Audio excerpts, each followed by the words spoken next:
എന്റെയൊക്കെ ജീവിതത്തിൽ അനുഭവമാണ്. ഞാൻ തന്നെ ചില വിഷയങ്ങളിലൊക്കെ മാറി ചിന്തിക്കുന്ന സമയം പരസ്യപ്പെടുത്തിയിട്ടില്ല. ചില വിഷയങ്ങളിലൊക്കെ പഠിച്ച് നേരത്തെ പഠിച്ചതൊക്കെ പുനഃപരിശോധനയ്ക്ക് വിധേയമാക്കി ചെറിയ രീതിയിൽ ചിന്തിക്കാൻ തുടങ്ങിയപ്പോൾ തന്നെ എന്നെക്കുറിച്ചുള്ള സന്ദേശങ്ങൾ സോഷ്യൽ മീഡിയയിലൂടെ രഹസ്യമായി പ്രചരിക്കാൻ തുടങ്ങിയിട്ടുണ്ട്. അവൻ പോയിട്ടുണ്ട്, അവൻ പിഴച്ചു പോയിട്ടുണ്ട്, അല്ലെങ്കിൽ അവൻ ഇന്ന പാർട്ടിയുടെ ആളായി മാറിയിട്ടുണ്ട്. ഈ രീതിയിലുള്ള പ്രചരണങ്ങൾ എൻ്റെ ഈ തുടക്കത്തിൽ തന്നെ, മാറി ചിന്തിക്കുന്നതിൻ്റെ തുടക്കത്തിൽ തന്നെ എൻ്റെ വോയിസ് ഞാനല്ല പുറത്തുവിടുന്നത്. എൻ്റെ വോയിസ് പുറത്തു പോകരുത് എന്ന് ഞാൻ ആഗ്രഹിച്ചിരുന്ന ഒരു കാലമുണ്ടായിരുന്നു. നിങ്ങൾക്ക് മനസ്സിലാകുന്നുണ്ടാവും, എൻ്റെ വോയിസ് പുറത്തു പോകരുത്. കാരണം ഞാൻ ഈ പാർട്ടിയിൽ നിന്ന് വേറെ ഒരു പാർട്ടിയിലേക്ക് മാറിപ്പോയിട്ടുണ്ട് എന്ന് ആളുകൾ അറിയുന്നത് എനിക്ക് വിഷമമുണ്ടാകും എന്നൊരു കാലമുണ്ടായിരുന്നു. അതുകൊണ്ട് എന്നെ പറ്റി ആരും അങ്ങനെ എവിടെയും പറയരുത്, ഞാൻ ഇങ്ങനെ മാറി ചിന്തിക്കുന്നുണ്ട് എന്ന വിവരം ആരും അറിയരുത്. ഇത് പരിപൂർണമായും ഗോപ്യമായി രഹസ്യമായി കിടക്കണം എന്ന് ഞാൻ വിചാരിച്ചിരുന്ന ഒരു കാലമുണ്ടായിരുന്നു. കാരണം ഇതിന്റെ വരും വരായിക എന്താണെന്ന് അറിയില്ലല്ലോ. ഞാൻ എൻ്റെ പഠനം ഏതുവരെ മുന്നോട്ട് പോകുമെന്ന് അറിയില്ലല്ലോ. നേരത്തെ പഠിച്ചു വെച്ചതൊക്കെ പെശകാണ് എന്ന് ഞാൻ 100% ഉറപ്പ് വരുത്തിയിട്ടില്ലല്ലോ. അപ്പൊ അതുകൊണ്ട് ഇത് ഇപ്പൊ ഇങ്ങനെ മറയിൽ തന്നെ നിൽക്കട്ടെ, പുറത്തേക്ക് പോവരുത് എന്ന് ഞാൻ ആഗ്രഹിക്കുകയും പുറത്തേക്ക് പോകാതിരിക്കാൻ വേണ്ടി കണിശമായും ഞാൻ ശ്രമിക്കുകയും ചെയ്തിരുന്ന ഒരു കാലത്ത് പോലും എൻ്റെ വോയിസുകൾ പുറത്തു പോയിട്ടുണ്ട്. ഞാൻ വെറുതെ പറയുന്നതല്ല. ഞാനൊരു സ്വകാര്യ വാട്സപ്പ് സംസാരത്തിൽ ഒരു സഹോദരനുമായി ഒരു വാട്സപ്പ് സംസാരം, എൻ്റെ ഒരു അനുഭവം കൂടി പറയാണ്. ഒരു സഹോദരനുമായി ഒരു വാട്സപ്പ് സംസാരം, ഞങ്ങൾ രണ്ടുപേരും ഒരേ പ്രത്യയശാസ്ത്രത്തിൽ മുന്നോട്ട് പോകുന്ന സമയം സ്വകാര്യ സംസാരം ഉണ്ടാകുമല്ലോ. അപ്പൊ ആ സ്വകാര്യ സംസാരത്തിൽ ഞാൻ നിസ്കാരത്തിന്റെ ശേഷമുള്ള കൂട്ടുപ്രാർത്ഥനയുമായി ബന്ധപ്പെട്ട് ഒരു ചെറിയ ശകലം അദ്ദേഹത്തോട് സംസാരിച്ചു. അത് ഷാഫി മദ്ഹബ് അനുസരിച്ച് തന്നെ ഉടനെ എഴുന്നേറ്റ് പോവലാണല്ലോ ഏറ്റവും നല്ലത് എന്ന് നമ്മുടെ കിതാബിലൊക്കെ പറഞ്ഞിട്ടുണ്ടല്ലോ. ഇനി ഉടനെ എഴുന്നേറ്റ് പോകുന്നില്ലെങ്കിൽ അത് അവിടെ തന്നെ ഇരുന്ന് വലത്തോട്ട് തിരിഞ്ഞിരിക്കുക എന്നതല്ലേ പറഞ്ഞിട്ടുള്ളൂ. ഉച്ചത്തിൽ പ്രാർത്ഥിക്കുകയും പിന്നിലുള്ളവർ ഉച്ചത്തിൽ ആമീൻ പറയുകയും ചെയ്യണം എന്ന് നമ്മുടെ കിതാബിലൊന്നും പറഞ്ഞിട്ടില്ലല്ലോ എന്നൊരു സ്വാഭാവിക സംശയം മാത്രം ഞാൻ ഈ സഹോദരനുമായി ഷെയർ ചെയ്തു. നിങ്ങൾക്കറിയുമോ, ഈ സഹോദരൻ ഇത് എവിടെയും പുറത്തു പോകാൻ പാടില്ല എന്നത് എൻ്റെ ഒരു ആഗ്രഹമായിരുന്നു. കാരണം ഇത് പുറത്തു പോയാൽ എന്നെ പറ്റി പിന്നീട് എന്തായിരിക്കും ആളുകൾ പ്രചരിപ്പിക്കുക, നിങ്ങൾക്കറിയാമല്ലോ. അപ്പൊ അതുകൊണ്ട് പുറത്തു പോകരുത് എന്ന നിലക്ക് തന്നെ സമ്പൂർണ്ണ മറുഭാഗത്തുള്ളവനെ സമ്പൂർണമായി വിശ്വാസത്തിലെടുത്തുകൊണ്ട് ഞാൻ സംസാരിച്ചിരുന്ന ഒരു ശകലം അത് മണിക്കൂറുകൾക്കകം പുറത്തായി. അത് മണിക്കൂറുകൾക്കകം ലീക്കായി എന്ന് പറയും. ഇവൻ നിസ്കാരത്തിന്റെ ശേഷമുള്ള കൂട്ടുപ്രാർത്ഥനയ്ക്ക് എതിരാണ്. ഈ ക്ലിപ്പ് പല സ്ഥലങ്ങളിലും എത്തി, ഞാനുമായി ബന്ധപ്പെട്ട പല പണ്ഡിതന്മാരുടെ അടുക്കലുമെത്തി, എൻ്റെ പല രക്തബന്ധുക്കളുടെ അടുക്കലെത്തി, എൻ്റെ പല സുഹൃത്തുക്കളുടെയും അടുക്കലെത്തി. ഞാൻ പ്രതിസന്ധിയിലായി. സ്വാഭാവികമായിട്ടും ഞാനതിന് മറുപടി പറയാൻ ശ്രമിച്ചു. ഞാൻ അങ്ങനെ പറഞ്ഞിട്ടില്ല എന്ന് പറയുന്നില്ല, ഞാൻ അങ്ങനെ പറഞ്ഞിട്ടുണ്ട്. പക്ഷേ ഞാനത് ഇങ്ങനെ ചില ഉദ്ദേശം വെച്ചുകൊണ്ട് പറഞ്ഞതാണ്, ഞാൻ മറ്റുള്ളവർക്ക് ഏണി വെച്ചു കൊടുക്കാൻ വേണ്ടി പറഞ്ഞതല്ല എന്ന രീതിയിൽ കളവ് പറയാനും പാടില്ല, എന്നാൽ സ്വയം പ്രതിരോധിക്കുകയും വേണം എന്ന രീതിയിൽ ഞാൻ അതിനെ വ്യാഖ്യാനിച്ചുകൊണ്ട് ഞാൻ രണ്ടാമത് വേറെ ഒരു ക്ലിപ്പിലൂടെ മറുപടി പറയേണ്ടി വന്നു. പക്ഷേ ആ മറുപടി ഒരു, നമ്മൾ പറയല്ലോ, അടച്ചിട്ടും അടയാത്ത ദ്വാരം എന്ന് പറയുന്നത് പോലെ ആ മറുപടി കൊണ്ട് വിഷയം അവസാനിക്കുന്ന അവസ്ഥ ഉണ്ടായില്ല. അവസാനം ഞാൻ ഉള്ളത് പറയുന്നു. ഈ വിഷയം ചില സ്ഥലങ്ങളിലൊക്കെ വീണ്ടും ലീക്കായപ്പോൾ ഞാൻ ആ വിഷയം ഒരു വെല്ലുവിളിയായിട്ട് ഏറ്റെടുക്കേണ്ടി വന്നു. അങ്ങനെയാണെങ്കിൽ ഒന്ന് നോക്കണമല്ലോ. അപ്പോഴാണ് ഞാൻ കൃത്യമായി ആ വിഷയത്തെക്കുറിച്ച് പഠിക്കാൻ വേണ്ടി ചട്ടം കെട്ടുന്നത്. അതുവരെ അങ്ങനെ പഠിക്കാനൊന്നും തീരുമാനിച്ചിട്ടില്ല. കുറച്ചൊക്കെ അവിടെയും ഇവിടെയൊക്കെ വായിച്ചപ്പോൾ ഒരു ഏകദേശം അറിവുണ്ട്. ഒരു കൂട്ടർ ഇങ്ങനെ പറയുന്നു, വേറൊരു കൂട്ടർ ഇങ്ങനെ പറയുന്നു, അങ്ങനെ അതിൻ്റെ ഇടയിൽ നിന്നുകൊണ്ട് ഞാൻ ഇങ്ങനെ പറയുന്നു എന്നല്ലാതെ അങ്ങനെ ഈ വിഷയത്തിൽ മാത്രം കൂടുതൽ ശ്രദ്ധ കേന്ദ്രീകരിച്ചുകൊണ്ട് ഒരു പഠനം നടത്തണമെന്ന് ഞാൻ തീരുമാനിക്കുകയും അങ്ങനെ അധികം വൈകാതെ തന്നെ മാസങ്ങൾക്കുള്ളിൽ ആ വിഷയത്തിൽ സമഗ്രമായി പ്രൗഢമായി ഒരു ഗ്രന്ഥം അറബി ഭാഷയിൽ രചിക്കുവാനും അത് പ്രസിദ്ധീകരിക്കുവാനും എനിക്ക് സാധിച്ചു. അതോടുകൂടി ആ വിഷയത്തിൽ എന്താണ് ഷാഫിഈ മദ്ഹബിന്റെ തീരുമാനമെന്ന്, പ്രമാണങ്ങൾക്ക് വിരുദ്ധമല്ലാത്ത വിധത്തിലുള്ള മദ്ഹബ് ആണ് ഷാഫിഈ മദ്ഹബ് എന്നും ഷാഫി മദ്ഹബിന്റെ പേരിൽ വെച്ചുകെട്ടി ഉണ്ടാക്കിയതാണ് നമ്മുടെ നാട്ടിൽ നടപ്പിലുള്ള ഈ ആചാരമെന്നും വ്യക്തമായി പ്രമാണങ്ങളുടെയും രേഖകളുടെയും വെളിച്ചത്തിൽ സമർത്ഥിക്കുവാനും അത് സമൂഹത്തിന് മുമ്പിൽ സമർപ്പിക്കുവാനും എനിക്ക് സാധിച്ചു. ഇത് ഞാനൊരു ഉദാഹരണം പറയാണ്.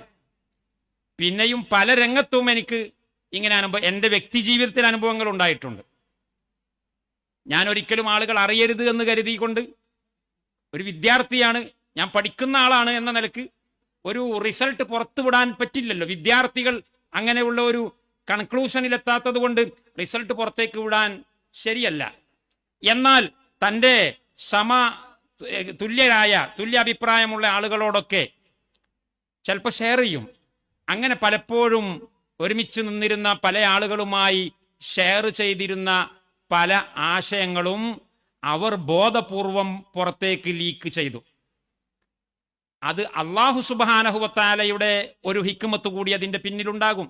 നമ്മൾ ഇത് അറിയരുത് എന്ന് വല്ല ഹിക്മത്തും വിചാരിച്ചുകൊണ്ട് ഇത് പുറത്തറിയണ്ട എന്ന് കരുതിയിട്ട് നമ്മൾ നിലപാടെടുത്താൽ പോലും അള്ളാഹു അവന്റെ ദീനിനെ പ്രചരിപ്പിക്കാൻ വേണ്ടി ചിലപ്പോൾ ഇത് പുറത്തേക്ക് സ്പ്രെഡ് ആക്കുന്ന നിലപാടായിരിക്കും അള്ളാഹുവിന്റെ നിലപാട്.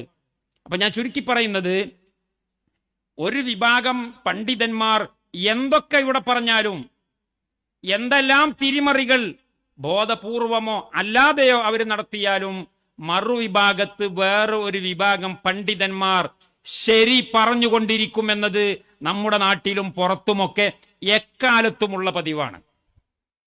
അതുകൊണ്ട് തന്നെ ഞാനിപ്പോ സംസാരിക്കുന്നത് എന്റെ സംസാരം ശ്രവിക്കുന്ന ഏറ്റവും സാധാരണക്കാരായ ആളുകളോടാണ്. മതവിദ്യാർത്ഥികളോടോ അല്ലെങ്കിൽ മതപണ്ഡിതന്മാരോടോ സംസാരിക്കുന്ന ഒരു ശൈലിയിൽ ഞാൻ സംസാരിക്കുന്നില്ല. എനിക്കത് അറിയാത്തത് കൊണ്ടല്ല. പക്ഷെ ഇപ്പൊ ഞാൻ സംസാരിക്കുന്നത് സാധാരണക്കാരെ ഫേസ് ചെയ്തുകൊണ്ടാണ്. നിങ്ങൾക്ക് എക്സ്ക്യൂസ് ഇല്ല. കാരണം നിങ്ങൾ ഇങ്ങനെയുള്ള ഒരു ശബ്ദം കേൾക്കുമ്പോൾ തന്നെ മറുവശത്ത് പണ്ഡിതന്മാരെന്ന് പറയപ്പെടുന്നവരിൽ നിന്ന് തന്നെ അവരും പഠിച്ചിട്ടുണ്ട്, അവർക്കും ഗുരുനാഥന്മാരുണ്ട്, അവർക്കും കലാലയങ്ങളുണ്ട്, അവർക്കും ബിരുദവും ബിരുദാനന്തര ബിരുദവുമുണ്ട്, അവർക്കും ശിഷ്യഗണങ്ങളുണ്ട്, അവർക്കും ഗ്രന്ഥങ്ങളുണ്ട്, അവർക്കും സംവദിക്കാൻ അറിയാം. അങ്ങനെയുള്ള ഒരു വിഭാഗം പണ്ഡിതന്മാർ മറുവശത്ത് മാറി നിന്നുകൊണ്ട്, അവർക്ക് സംഘടന ഉണ്ടാവട്ടെ ഇല്ലാതിരിക്കട്ടെ, സംഘടനയും ലേബിളും ഒന്നുമല്ല ഇവിടുത്തെ വിഷയം. പറയുന്ന വാക്ക് എന്താണ്, പറയുന്ന ആശയം എന്താണെന്നുള്ളതാണ്. ഒരു മറുശബ്ദം ഇവിടെ ഉണ്ടോ? ഉണ്ട്. ആ മറുശബ്ദം ഞാൻ നേരത്തെ പറഞ്ഞതുപോലെ ഔദ്യോഗികമായി വിളംബരം ചെയ്യപ്പെടുന്നതായിരിക്കും. ചിലപ്പോൾ എന്റെയൊക്കെ വോയിസുകൾ ലീക്കായി പോയതുപോലെ ലീക്കായി പ്രചരിക്കുന്നതായിരിക്കും. എന്തു തന്നെയായിരുന്നാലും സാധാരണക്കാരുടെ ചെവിയിൽ രണ്ട് ശബ്ദവും എത്തുന്നുണ്ട്. ഹക്കായ ശബ്ദവും എത്തുന്നുണ്ട്, ബാത്തിലായ ശബ്ദവും എത്തുന്നുണ്ട്. ദീനുൽ ഇസ്ലാം എത്തുന്നുണ്ട്, ശിർക്കും കുഫറും എത്തുന്നുണ്ട്, സുന്നത്തിന്റെ നിലപാട് എത്തുന്നുണ്ട്, ബിദ്അത്ത് എത്തുന്നുണ്ട്. അപ്പൊ സാധാരണക്കാരൻ എന്താ ചെയ്യേണ്ടത്? അതിന് തോന്നെ വലിയ ബുദ്ധിയൊന്നും വേണ്ട. ഇനി ഇവിടുന്ന് അങ്ങോട്ട് ഞാൻ പറയുന്ന വിഷയങ്ങൾക്ക് വലിയ ബുദ്ധി രാക്ഷസനാവേണ്ട ആവശ്യമില്ല. ഏത് സാധാരണക്കാരനും മനസ്സിലാകും. കാരണം നിങ്ങൾ മാർക്കറ്റിൽ നിങ്ങൾ എടുക്കുന്ന നിലപാടുകളാണ് ഇനി ഞാൻ പറയാൻ പോകുന്നത്. നിങ്ങളുടെ കുടുംബ ജീവിതത്തിൽ നിങ്ങൾ നടത്തുന്ന വ്യവഹാരങ്ങളാണ് ഇനി ഞാൻ പറയാൻ പോകുന്നത്. പണ്ഡിത ലോകത്തെ വ്യവഹാരങ്ങൾ അവിടേക്ക് നിങ്ങളെ വിളിക്കുന്നില്ല. നിങ്ങൾ മാർക്കറ്റിൽ പോയ രണ്ട് പ്രൊഡക്റ്റ് ഉണ്ട്. അവിടെ രണ്ട് പ്രൊഡക്റ്റിന്റെ വിഷയത്തിൽ കച്ചവടക്കാർ തമ്മിൽ വിയോജിപ്പുണ്ടാകുന്നു. ഒന്ന് ഒറിജിനലാണ്, മറ്റേത് ഒറിജിനൽ അല്ല എന്ന് കച്ചവടക്കാർ തമ്മിൽ സംസാരം നടക്കുമ്പോൾ, അല്ലെങ്കിൽ കച്ചവട തന്ത്രം അറിയുന്ന ആളുകളുടെ ഇടയിൽ അഭിപ്രായ വ്യത്യാസം ഉണ്ടാകുമ്പോൾ നിങ്ങൾ സ്വീകരിക്കുന്ന നിലപാടെന്താണ്? അത് ഞാൻ ഒരു ആളെ അങ്ങ് തക്ലീദ് ചെയ്തു, അവിടെ മൂപ്പര് വലിയ ഷോപ്പൊക്കെ അല്ലേ, മൂപ്പര് 25 കൊല്ലായിട്ട് ഇവിടെ കച്ചവടക്കാരനാണ്, ഞാൻ കണ്ണും കെട്ടി വാങ്ങി എന്ന് പറയുന്നവരാണോ സാധാരണക്കാർ? ഒരിക്കലുമല്ല. ഇനി നിങ്ങൾ നിങ്ങളുടെ ആരോഗ്യരംഗം നോക്കുക. ഒരാൾക്ക് വല്ല അസുഖവും വന്നു, അങ്ങനെ ഒരു ഡോക്ടറുടെ അടുത്തേക്ക് ചെന്നു. ഡോക്ടർ അതിനൊരു ചികിത്സ പറഞ്ഞു കൊടുക്കുന്നു. കുറച്ച് കടുപ്പമുള്ള ചികിത്സയാണ്, സാമ്പത്തിക ചെലവ് വളരെ കൂടുതലുണ്ട്, ശരീരത്തിന്റെ ആന്തരിക അവയവങ്ങൾ ഓപ്പറേഷന് വിധേയമാക്കേണ്ടി വരുന്നു. എന്നാൽ വേറെ ഒരു ഡോക്ടർ എന്ന് പറയുന്നയാൾ തന്നെ അവനോട് പറയുന്നു, അത് വേണ്ട, ആ ചികിത്സയുടെ ആവശ്യമില്ല, അത്ര കാശ് അതിന് ചെലവഴിക്കേണ്ടതില്ല, ആ ഹോസ്പിറ്റലിലേക്ക് പോകേണ്ടതില്ല എന്ന് നിങ്ങളോട് പറഞ്ഞാൽ നിങ്ങൾ എന്താ ചെയ്യാ? അല്ല, അതിപ്പോ മൂപ്പര് 19 കൊല്ലായിട്ട് ഇവിടെ വലിയൊരു ഡോക്ടറാണ്, വലിയ 10-50 കോടി രൂപയുടെ വലിയ ബിൽഡിംഗ് സംവിധാനങ്ങളാണ്. മൂപ്പര് ഇടക്ക് അമേരിക്കയിൽ പോകുന്നുണ്ട്. മൂപ്പർക്ക് നല്ല ഡ്രസ്സാണ്, നല്ല സ്പ്രേ അടിച്ചു വരുന്നയാളാണ്. മൂപ്പരെ വാഹനം വലിയ GMC ആണ് എന്ന് പറഞ്ഞുകൊണ്ട് നിങ്ങൾ ഏതെങ്കിലും ഒരു ഡോക്ടറെ പിന്നാലെ തക്ലീദ് ചെയ്തുകൊണ്ട് നിങ്ങൾ പോകുമോ? ഇല്ലല്ലോ. നിങ്ങൾ എന്താ ചെയ്യാന്നുള്ളത് നിങ്ങൾക്ക് തന്നെ അറിയാം, ഞാൻ പറഞ്ഞു തരേണ്ട ആവശ്യമില്ല. സാധാരണക്കാരന്റെ മൈൻഡിൽ വർക്കാവുന്ന ഒരു പ്രായോഗിക രീതിയുണ്ട് ഇവിടെ. അവന്റെ ഭൗതിക ശരീരത്തിന്റെ ബോഡി, അവന്റെ ഭൗതിക ശരീരം പോലും അവൻ ശ്രദ്ധയില്ലാത്ത നിലയിൽ ആ ബോഡിയോട് ഒരു ഡീലിംഗ് നടത്താൻ അവൻ തയ്യാറല്ലെങ്കിൽ, അവന്റെ പച്ചക്കറിയുടെയും അവന്റെ പലചരക്കിന്റെയും വിഷയത്തിൽ അവന് കാർക്കശ്യമുണ്ടെങ്കിൽ, അവന് കർശന നിലപാടുണ്ടെങ്കിൽ, പ്രിയപ്പെട്ട സഹോദരന്മാരെ, എന്നേക്കും ശാശ്വതമായി ജീവിക്കേണ്ട പരലോകത്ത്, ഒന്നുകിൽ സ്വർഗം അല്ലെങ്കിൽ നരകം എന്ന് പറയപ്പെടുന്ന പരലോകത്ത്, പരലോകവുമായി ബന്ധപ്പെട്ട വിഷയത്തിൽ അലംഭാവവും ഉദാസീനതയും കാണിക്കുന്നവൻ അവന് സാധാരണക്കാരനാണ്, അവൻ വീരല്ലാത്തവനാണ്, അവൻ ജാഹിലാണ്, അവൻ ഏതെങ്കിലും ഉസ്താദുമാരെ പിന്നാലെ പോയിക്കോട്ടെ എന്ന് പറയുന്നത് ആളുകളെ വഞ്ചിക്കലാണ്, എന്ന് പറയുന്നത് വാസ്തവത്തോട് പുറംതിരിഞ്ഞു നിൽക്കലാണ്, എന്ന് പറയുന്നത് മനുഷ്യ പ്രകൃതത്തോട് മത്സരിക്കലാണ്. അതുകൊണ്ട് സാധാരണക്കാരോട് എനിക്ക് പറയുവാനുള്ളത്, നിങ്ങൾ വിഷയം പഠിക്കാൻ തയ്യാറാകണം. നിങ്ങൾ ഒറ്റയടിക്ക് ഇയാളെ പിന്നാലെ പോകണം അല്ലെങ്കിൽ അയാളെ പിന്നാലെ പോകണം എന്ന് നമ്മൾ പറയുന്നില്ല. ഈ ഹോസ്പിറ്റലിൽ പോകണം, ആ ഹോസ്പിറ്റലിൽ പോകണം എന്ന് നമ്മൾ പറയുന്നില്ലല്ലോ. അതുപോലെ തന്നെ ഈ വിഷയത്തിലും. പിന്നെ എന്താ പറയുന്നത്? നിങ്ങൾ വിഷയം പഠിക്കുക. ആരുടെ പിന്നാലെ പോയാലാണ് നിങ്ങളുടെ സേഫ്റ്റി ഉണ്ടാവുക എന്നത് പഠിക്കണം. ആരുടെ പിന്നാലെ പോകുമ്പോഴാണ് നിങ്ങളുടെ ജീവിതം അപകടത്തിലാവുക എന്നത് പഠിക്കണം. പഠിക്കാൻ കഴിയും, യാതൊരു സംശയവുമില്ല. കാരണം അല്ലാഹു സുബ്ഹാനഹു വ തആല ഇരുട്ടിന്റെയും വെളിച്ചത്തിന്റെയും ഇടയിൽ വ്യക്തമായ വേർതിരിവുണ്ടാക്കിയിട്ടുണ്ട്. സത്യം പറയുന്നവന്റെയും കള്ളത്തരം പറയുന്നവന്റെയും മുഖത്ത് നോക്കിയാൽ അറിയാം. അതല്ലേ മുഹമ്മദ് നബി സല്ലല്ലാഹു അലൈഹി വസല്ലം തങ്ങളുടെ മുഖത്ത് നോക്കിക്കൊണ്ട് ആളുകൾ പറഞ്ഞു, ഹാദാ ലൈസ വജ്ഹു കദ്ദാബിൻ, ഇത് കള്ളം പറയുന്നവന്റെ മുഖമല്ല. ഈ പ്രകാശിക്കുന്ന മുഖത്ത് നിന്ന് കള്ളത്തരം പുറത്തു വരില്ല. എന്നാൽ മുഹമ്മദ് നബിയുടെ എതിരാളികളുടെ മുഖത്ത് നോക്കിയാൽ പറയാൻ കഴിയും, ഇവർ കള്ളന്മാരാണ്, ഇവർ വഞ്ചകന്മാരാണ്, ഇവർ മനുഷ്യനെ തകർക്കുന്നവരാണ്. ഇങ്ങനെ അല്ലാഹു സുബ്ഹാനഹു വ തആല സത്യവും അസത്യവും കൂടിക്കലരുന്ന വിധത്തിൽ, ഇരുട്ടും വെളിച്ചവും കൂടിക്കലരുന്ന വിധത്തിൽ, പഠിക്കുന്ന പഠിതാവിന് തിരിച്ചറിയാൻ പറ്റാത്ത വിധത്തിൽ പ്രയാസപ്പെടുന്ന രീതിയിലല്ല സംവിധാനിച്ചിട്ടുള്ളത്. ജാ അൽ ഹഖ് വസഹഖൽ ബാത്തിൽ ഇന്നൽ ബാത്തില കാന സഹൂഖ ഖദ് തബയ്യന റുശ്ദു മിനൽ ഗയ്. ശരിയിൽ നിന്ന് തെറ്റ് വേറിട്ട് നിന്നിട്ടുണ്ട്. ശരിയും തെറ്റും ഒരിക്കലും കൂടിക്കലരുന്ന പ്രശ്നമല്ല. പക്ഷേ നമ്മൾ പഠിക്കാൻ തയ്യാറാവണം. നമ്മൾ കണിശമായി, നമ്മൾ ആത്മാർത്ഥമായി, നമ്മൾ വിടാത്ത പരിശ്രമത്തിലൂടെ പഠിക്കാൻ തയ്യാറായി കഴിഞ്ഞാൽ ഈ വിഷയങ്ങളിലൊക്കെയുള്ള ശരിയും തെറ്റും ബോധ്യപ്പെടും. യാതൊരു സംശയവും വേണ്ട. വല്ലദീന ജാഹദൂ ഫീനാ ലനഹ്ദിയന്നഹും സുബുലനാ, നമ്മുടെ മാർഗത്തിൽ പരിശ്രമിക്കുന്നവരെ ഞാൻ എൻ്റെ വഴിയിലേക്ക് കൊണ്ടുവരും. അല്ലാഹു പരിശുദ്ധ ഖുർആനിൽ പറഞ്ഞില്ലേ? അവിടെ പറഞ്ഞിട്ടുള്ളത് ഏറ്റവും പ്രധാനമായിട്ട് 2 ഉപാധിയാണ്. വല്ലദീന ജാഹദൂ, ഒന്നാമത്തത് പരിശ്രമം വേണം, ജിഹാദ് വേണം. വല്ലദീന ജാഹദൂ, രണ്ടാമത് പറഞ്ഞത് ഫീന, ആത്മാർത്ഥമായി എന്റെ വിഷയത്തിൽ. ദുനിയാവ് ലഭിക്കാൻ വേണ്ടിയല്ല, സമ്പത്ത് കുന്നുകൂട്ടാൻ വേണ്ടിയല്ല, സ്ഥാനമാനങ്ങൾക്ക് വേണ്ടിയല്ല, എന്റെ മാർഗത്തിലായിരിക്കണം. അഥവാ ഇഖ്ലാസ് വേണം. ഇഖ്ലാസ് ഉണ്ടായാൽ മാത്രം പോരാ.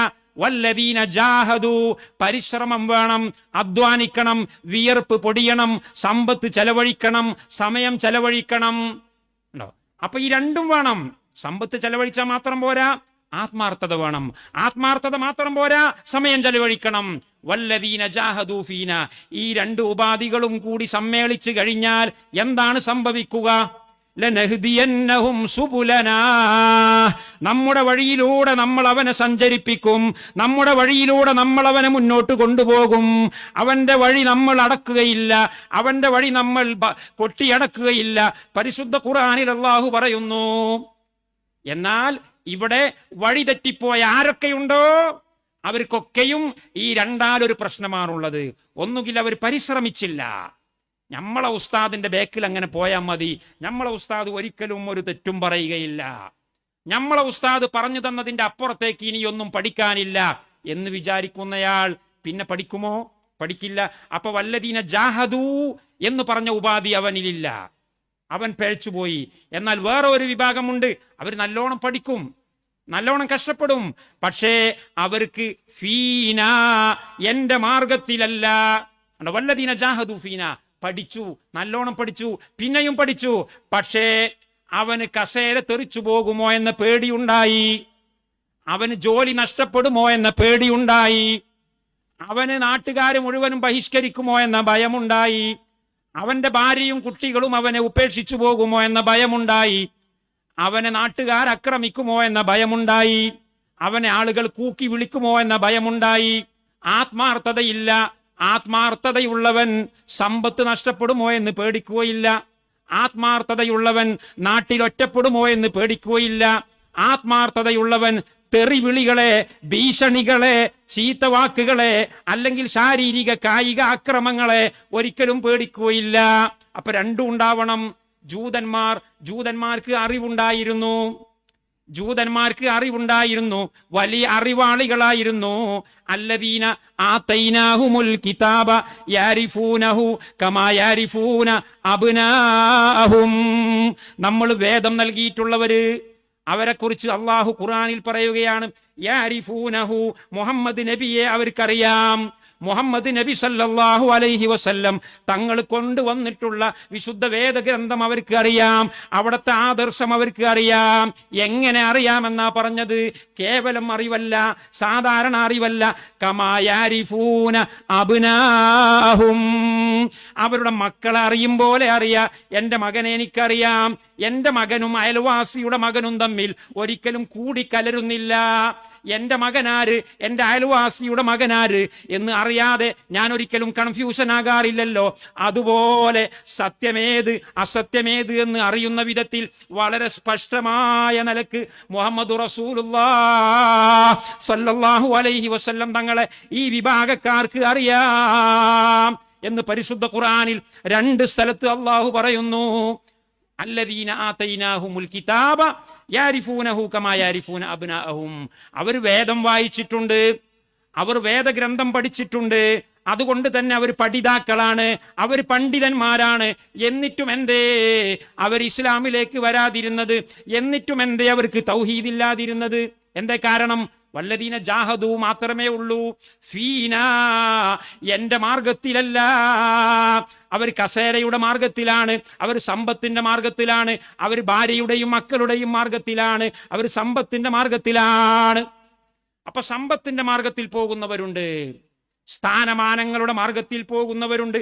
ഇസ്ലാമിന്റെ ആദ്യകാലത്തെ ചരിത്രം മുഴുവനും പരിശോധിച്ചു നോക്കിയാൽ സഹോദരന്മാരെ, ഞാൻ അതിലേക്ക് വരുന്നില്ല. വലീദ് ഇബ്നുൽ മുഗീറയെ കുറിച്ച് പരിശുദ്ധ ഖുർആനിൽ പറഞ്ഞില്ലേ? അദ്ദേഹത്തിന് ഖുർആൻ അള്ളാഹുവിന്റെ വാക്യമാണെന്ന് അറിയാത്തത് കൊണ്ടാണോ? ഒരിക്കലുമല്ല. പക്ഷെ എന്നിട്ടും അദ്ദേഹം പറഞ്ഞു, ഇന്നഹു ലഖൗലുൽ ബശർ, അത് മനുഷ്യന്റെ സംസാരമാണ് എന്ന് പറഞ്ഞു. ബോധ്യപ്പെട്ടവനാണ് വലീദ്, വലിയ അനുഗ്രഹം ചെയ്യപ്പെട്ടവനാണ് വലീദ്. സുബ്ഹാനല്ലാഹ്. അല്ലാഹു പരിശുദ്ധ ഖുർആനിൽ പറയുകയാണ്, ഞാൻ ഒറ്റക്ക് സൃഷ്ടിച്ചതാണ് അവനെ. നിങ്ങൾ കണ്ടിട്ടില്ലേ? അവൻ വലിയ തടിമാടൻ, ഓനെ ഞാൻ ഒറ്റക്കുണ്ടാക്കിയതാണ്. ഈ മൊബൈൽ ഫോൺ ഞാൻ ഒറ്റക്കുണ്ടാക്കിയതാണ് എന്ന് പറയുന്നത് പോലെ അല്ലാഹു പറയാണ്, ഈ തടിമാടനായ, ഈ ഗുണ്ടയായ, ഈ പ്രദേശത്തെ മുഴുവൻ പ്രമാണിയായ ഈ മനുഷ്യനെ ഞാൻ ഒറ്റക്കുണ്ടാക്കിയതാണ്. അള്ളാഹു പറയാണ്, ഖലഖ്തുഹു അദർനി വമൻ ഖലഖ്തു വഹീദാ വജഅൽതു ലഹു മാലം മംദൂദാ. കണ്ണെത്താത്ത ദൂരത്തേക്ക് അവന് കാരക്കത്തോട്ടത്തിന്റെ എസ്റ്റേറ്റുകൾ കൊടുത്തിട്ടുണ്ട്. വബനീന ശുഹൂദാ, അവന് 10, 12, 13 തടിമാടന്മാരായ ആൺകുട്ടികളെ ഞാൻ കൊടുത്തിട്ടുണ്ട്. എവിടെ പോകുമ്പോഴും കൂടെ ഉണ്ടാകും, കല്യാണത്തിന് പോകുമ്പോൾ കൂടെ ഉണ്ടാകും, മരിച്ച വീട്ടിൽ പോകുമ്പോൾ കൂടെ ഉണ്ടാകും, അങ്ങാടിയിൽ അടിപിടി നടത്താൻ പോകുന്ന സമയത്ത് മക്കൾ കൂടെ ഉണ്ടാകുന്ന മക്കളാണ്. നമ്മളെ മക്കളൊന്നും നമ്മളെ കൂടെ ഉണ്ടാവില്ല. ഒരുത്തൻ ഓസ്ട്രേലിയയിലാണ്, വേറൊരുത്തൻ വാഷിംഗ്ടണിലാണ്, വേറൊരുത്തൻ റിയാദിലാണ്, ഇല്ലേ? എന്നാൽ വലീദ് ഇബ്നുൽ മുഗീറയുടെ അവസ്ഥ, വബനീന ശുഹൂദാ, എപ്പോഴും കൂടെ ഉണ്ടാകും. എന്നിട്ടും അവൻ പിന്നെയും ആഗ്രഹിച്ചു. സുമ്മയത്തുമൗ അൻ അസീദ് എന്ന് പരിശുദ്ധ ഖുർആൻ പറഞ്ഞ വലീദ്, പരിശുദ്ധ ഖുർആൻ അള്ളാഹുവിന്റെ കലാമാണ് എന്ന് വലീദ് മക്കക്കാരെ മുമ്പിൽ പ്രഖ്യാപിച്ചു. മക്കക്കാരോട് അറിയാതെ പറഞ്ഞുപോയി, മുഹമ്മദ് പറയുന്ന ആ സംസാരം അത് മുഹമ്മദിന്റെ സംസാരമല്ല, മുഹമ്മദിന് സംസാരിക്കാൻ കഴിയില്ല. നമ്മളെ നാട്ടിലെ ചില വിവരമില്ലാത്ത ആളുകളെ പോലെയല്ല വലീദ്. വലീദിന് വിവരമുണ്ടായിരുന്നു. വലീദ് പറഞ്ഞു, മുഹമ്മദിന് ഇത് കഴിയില്ല. ഇവിടെ മുഹമ്മദ് നബിക്ക് എല്ലാം കഴിയുമെന്നാണല്ലോ കുറെ ആൾക്കാർ പറയുന്നത്. മുഹമ്മദ് നബിക്ക് അറിയാത്ത ഒന്നുമില്ല, എല്ലാം അറിയും. മുഹമ്മദ് നബി എന്ത് വിചാരിച്ചാലും ചെയ്യും എന്ന് പറയുന്ന വിവരദോഷികളെക്കാളും ഒരു പടി മെച്ചമായിരുന്നു വലീദ്. വലീദ് പറഞ്ഞു, മുഹമ്മദിന് ഇങ്ങനെ സംസാരിക്കാൻ കഴിയില്ല. മുഹമ്മദിന്റെ സംസാരം നമ്മൾ കേട്ടിട്ടുണ്ട്. മുഹമ്മദ് നമ്മുടെ കൂടെ കളിച്ചു നടന്നയാളായിരുന്നുവല്ലോ. മുഹമ്മദ് ഖുറൈശി തറവാട്ടിലെ അബ്ദുള്ളയുടെ മകനല്ലയോ? നമ്മുടെ കൂടെ ഭക്ഷണം കഴിച്ചയാളാണ്. മുഹമ്മദിന്റെ സാധാരണ സംസാരം നമ്മുടെ ചെവിയിൽ എത്രയോ അലയടിച്ചിട്ടുണ്ട്. പക്ഷെ ഇപ്പോൾ മുഹമ്മദ് പറയുന്നത് മുഹമ്മദിൻ്റെതല്ല. ഇഖ്റ ബിസ്മി റബ്ബിക്കല്ലദീ ഖലഖ് ഖലഖൽ ഇൻസാന മിൻ അലഖ്, അത് മുഹമ്മദിൻ്റെത് അല്ല. കാരണം മുഹമ്മദിന്റെ സംസാരം നമ്മുടെ അടുക്കൽ റെക്കോർഡും ഉണ്ട്. ആ സംസാരവും ഈ സംസാരവും ഒന്നല്ല.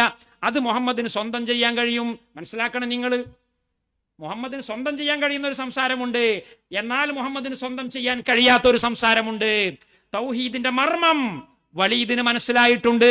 നമ്മുടെ നാട്ടിലെ ചിലർക്ക് മനസ്സിലായിട്ടില്ല. നമ്മുടെ നാട്ടിൽ ഒക്കെ കണക്കാണ്. സാധാരണ കഴിവ്, അസാധാരണ കഴിവ്, അതൊക്കെ നിങ്ങൾ കുറച്ച് ആൾക്കാരുണ്ടാക്കിയ വേർതിരിവാണെന്നാ. അല്ല എന്ന് സാക്ഷാൽ വലീദ് ഇബ്നുൽ മുഗീറ പറയുന്നു. മുഹമ്മദിന് സ്വന്തമായി വീട്ടിലെ കാര്യങ്ങൾ സംസാരിക്കാം, ചായ ചോദിക്കാം, ഊണ് ചോദിക്കാം, ഭാര്യമാരോടും സന്താനങ്ങളോടും സംസാരിക്കാം. അതൊക്കെ മുഹമ്മദിന്റെ സംസാരം. ഇനി സ്വഹീഹുൽ ബുഖാരിയിലും സ്വഹീഹ് മുസ്ലിമിലുമുള്ള നബി സല്ലല്ലാഹു അലൈഹി വസല്ലം തങ്ങളുടെ സംസാരം, അതും മുഹമ്മദ് നബിയുടെ സംസാരമാണ്. ഇന്നമൽ അമാലു ബിന്നിയാത്ത് ലാ ളററ വലാ ളിറാറ, അതെല്ലാം മുഹമ്മദ് നബിയുടെ സംസാരമാണ്, അള്ളാഹുവിന്റെ വാക്ക് അല്ല.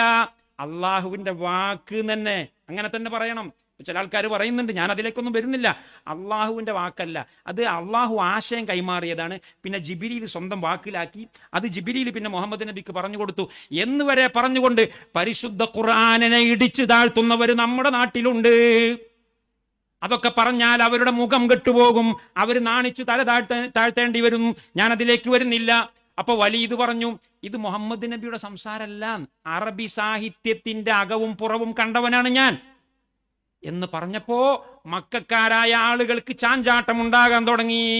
നമ്മുടെ നേതാവ്, സാഹിത്യ ലോകത്തെ സാമ്രാട്ട് വലീദ് വരെ പറഞ്ഞല്ലോ മുഹമ്മദ് നബിയുടെ സംസാരമല്ല അത് എന്ന്. അപ്പോ മുഹമ്മദ് നബിയുടെ പിന്നിൽ ഒരു ശക്തിയുണ്ട്. മുഹമ്മദ് നബിക്ക് സന്ദേശം കൈമാറുന്നത് ഒരു അഭൗതിക ലോകത്തുള്ള ഒരു ശക്തിയാണ് എന്ന് വലീദ് തിരിച്ചറിഞ്ഞു. അപ്പൊ ആളുകൾക്കിടയിൽ പ്രശ്നമായി. പലരും അങ്ങോട്ടാകണോ അല്ലെ ഇങ്ങോട്ടാവണോ എന്ന് പ്രശ്നം വന്നപ്പോ മക്കയിലെ പ്രമാണിമാർ വലീദിനെ സമീപിച്ചുകൊണ്ട് പറഞ്ഞു, വലീദേ, നിങ്ങൾ ആ പ്രഖ്യാപനം പിൻവലിക്കണം.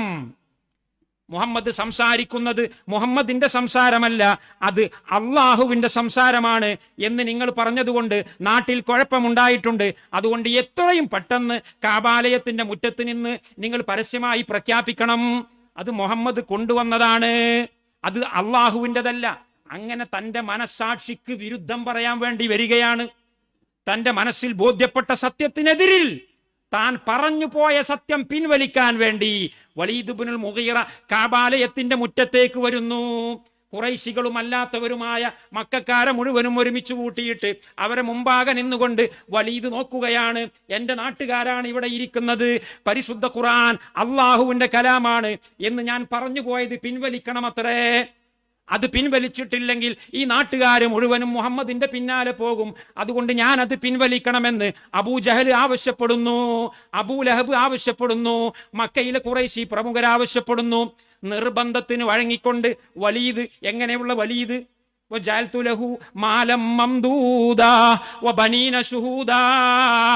കണ്ണെത്താത്ത ദൂരത്തേക്ക് ഈ തപ്പനത്തോട്ടങ്ങൾ ഞാൻ അവന് കൊടുത്തിട്ടുണ്ട്, ധാരാളം മക്കളെ കൊടുത്തിട്ടുണ്ട്. വലിയ അനുഗ്രഹത്തിന്റെ പാത്രമായ വലീദ് ഉളുപ്പ് ഇല്ലാതെ, ലജ്ജയില്ലാതെ, ഒരു തരിമ്പും പടച്ച തമ്പുരാനെ പേടിയില്ലാതെ കാബാലയത്തിന്റെ മുറ്റത്ത് ആളുകളെ കൂട്ടി പ്രഖ്യാപിക്കാൻ വേണ്ടി വരികയാണ്. എന്നിട്ട് പോലും അവന് പ്രഖ്യാപിക്കാൻ കഴിയുന്നില്ല. സുബ്ഹാനല്ലാഹ്. നളറ വ ബസറ, സുമ്മ അദ്ബറ വസ്തക്ബറ. എങ്ങനെയാണ് ഖുർആൻ അതിനെ ചിത്രീകരിക്കുന്നത്? വലീദ് ഇങ്ങനെ ആലോചിക്കാണ്, ഈ ആളുകളെ മുമ്പിൽ മാറ്റി പറയണോ, മാറ്റി പറയണ്ടേ, ബോധ്യപ്പെട്ട സത്യം വിളിച്ചു പറയണോ? നമ്മുടെ കൂട്ടത്തിൽ അങ്ങനെ കുറെ ആളുകളുണ്ട്.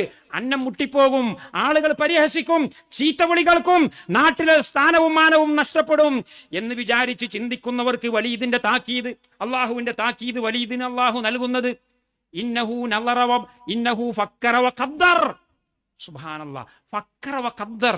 വലീദ് ആലോചിച്ചു എന്ന് പറയുന്നത് എന്ത് മണ്ണാങ്കട്ടെ വലീദ് ആലോചിച്ചത്? പറഞ്ഞാൽ എന്ത്, പറഞ്ഞില്ലെങ്കിൽ എന്ത്? സത്യം പറഞ്ഞാൽ അബൂജഹലും കൂട്ടരും പടിയടച്ച് പിണ്ടം വെക്കും. സത്യം പറഞ്ഞാൽ അബൂജഹലിന്റെ പാർട്ടിയിൽ നിന്ന് പുറത്തേക്ക് പോകേണ്ടി വരും. ചിലപ്പോൾ അന്നം മുട്ടിപ്പോകും. അന്നൊന്നും മുട്ടൂല, അന്നം അള്ളാഹു ഏറ്റെടുത്തതല്ലേ.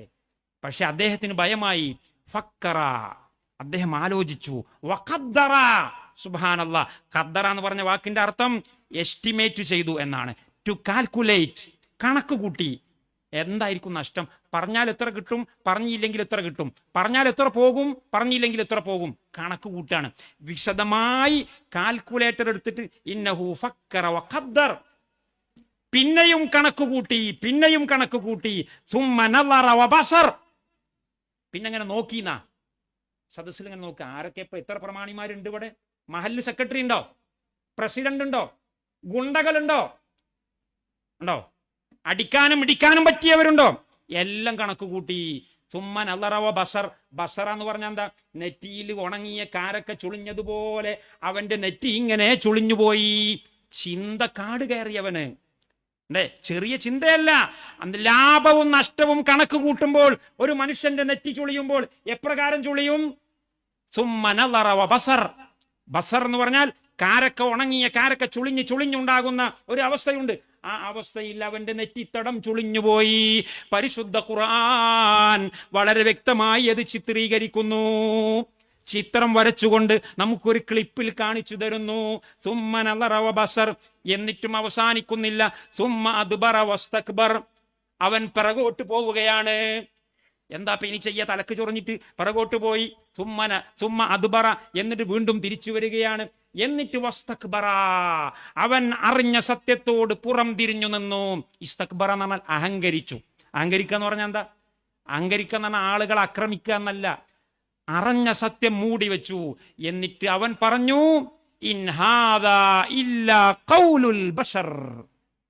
ഇത് മുഹമ്മദ് നബിയുടെ സംസാരം തന്നെയാണ്, അള്ളാഹുവിന്റെ സംസാരമല്ല, മുഹമ്മദ് നബിയുടെ സംസാരമാണ് എന്ന് മനമില്ലാ മനസ്സോടെ, സ്വന്തം മനസ്സാക്ഷിയോട് നേരെ പുറം തിരിഞ്ഞു നിന്നുകൊണ്ട് വലീദ് പറഞ്ഞപ്പോ അല്ലാഹു റബ്ബുൽ ഇസ്സത്തി വൽ ജലാൽ അവന്റെ തീരുമാനം പറയുന്നു. ഇൻ ഹാദാ ഇല്ലാ ഖൗലുൽ ബശർ എന്ന് പറഞ്ഞപ്പോ സഉസ്ലീഹി സഖർ, അവനെ ഞാൻ കത്തിയാളുന്ന തീക്കുണ്ടാരത്തിലേക്ക് വലിച്ചെറിയും. ഉണ്ടോ? അപ്പൊ സത്യം അറിഞ്ഞിട്ട് പുറം തിരിഞ്ഞു നിന്നാൽ നിങ്ങൾക്ക് നാട്ടിലുള്ള പേരും വിലാസവും, നിങ്ങളുടെ കയ്യിലിരിക്കുന്ന സമ്പത്തും, നിങ്ങളുടെ കൂട്ടവും കുടുംബവും, നിങ്ങളുടെ സൗഹൃദ ബന്ധവും നശിച്ചു പോകുമെന്ന് പേടിച്ചുകൊണ്ട് അറിഞ്ഞ സത്യം മൂടിവെച്ചാൽ, സഹോദരന്മാരെ, നിങ്ങൾ ആരുടെ പിൻഗാമിയാണ്? നിങ്ങൾ ആരുടെ പിന്തുടർച്ചക്കാരനാണ്? സഉസ്ലീഹി സഖർ, നിങ്ങളുടെ അഭയ കേന്ദ്രം കത്തിയാളുന്ന നരകമാണ്. വലീദ് ഇബ്നുൽ മുഗീറയെ ഖിയാമത്ത് നാൾ വരെ അല്ലാഹു സുബ്ഹാനഹു വ തആല അവന്റെ വിശുദ്ധ ഖുർആനിൽ ആക്ഷേപിച്ച് സംസാരിച്ചത്, ശപിച്ചുകൊണ്ട് സംസാരിച്ചത് ലോകത്തുള്ള മുഴുവൻ വിശ്വാസികളും പാരായണം ചെയ്യുകയാണ്. അതുകൊണ്ട് എൻ്റെ സഹോദരന്മാരോട് എനിക്ക് ഓർമ്മപ്പെടുത്തുവാനുള്ളത്, നിങ്ങൾ പഠിക്കാൻ തയ്യാറാവണം. പഠിച്ചാൽ മനസ്സിലാകാവുന്ന വിധത്തിൽ വളരെ ലളിതമാണ്. പക്ഷെ ഞാൻ നേരത്തെ പറഞ്ഞു, 2 നിബന്ധനകളുണ്ട്. വല്ലദീന ജാഹദു, ഒന്നാമത്തത് നിങ്ങൾ പരിശ്രമിക്കണം. പരിശ്രമിക്കാൻ കുറച്ച് പണിയുണ്ട്. ഇപ്പോ വയസ്സ് 60 ആയില്ലേ, ഇനി വയസ്സ് 60 പറഞ്ഞിട്ട് കാര്യമില്ല.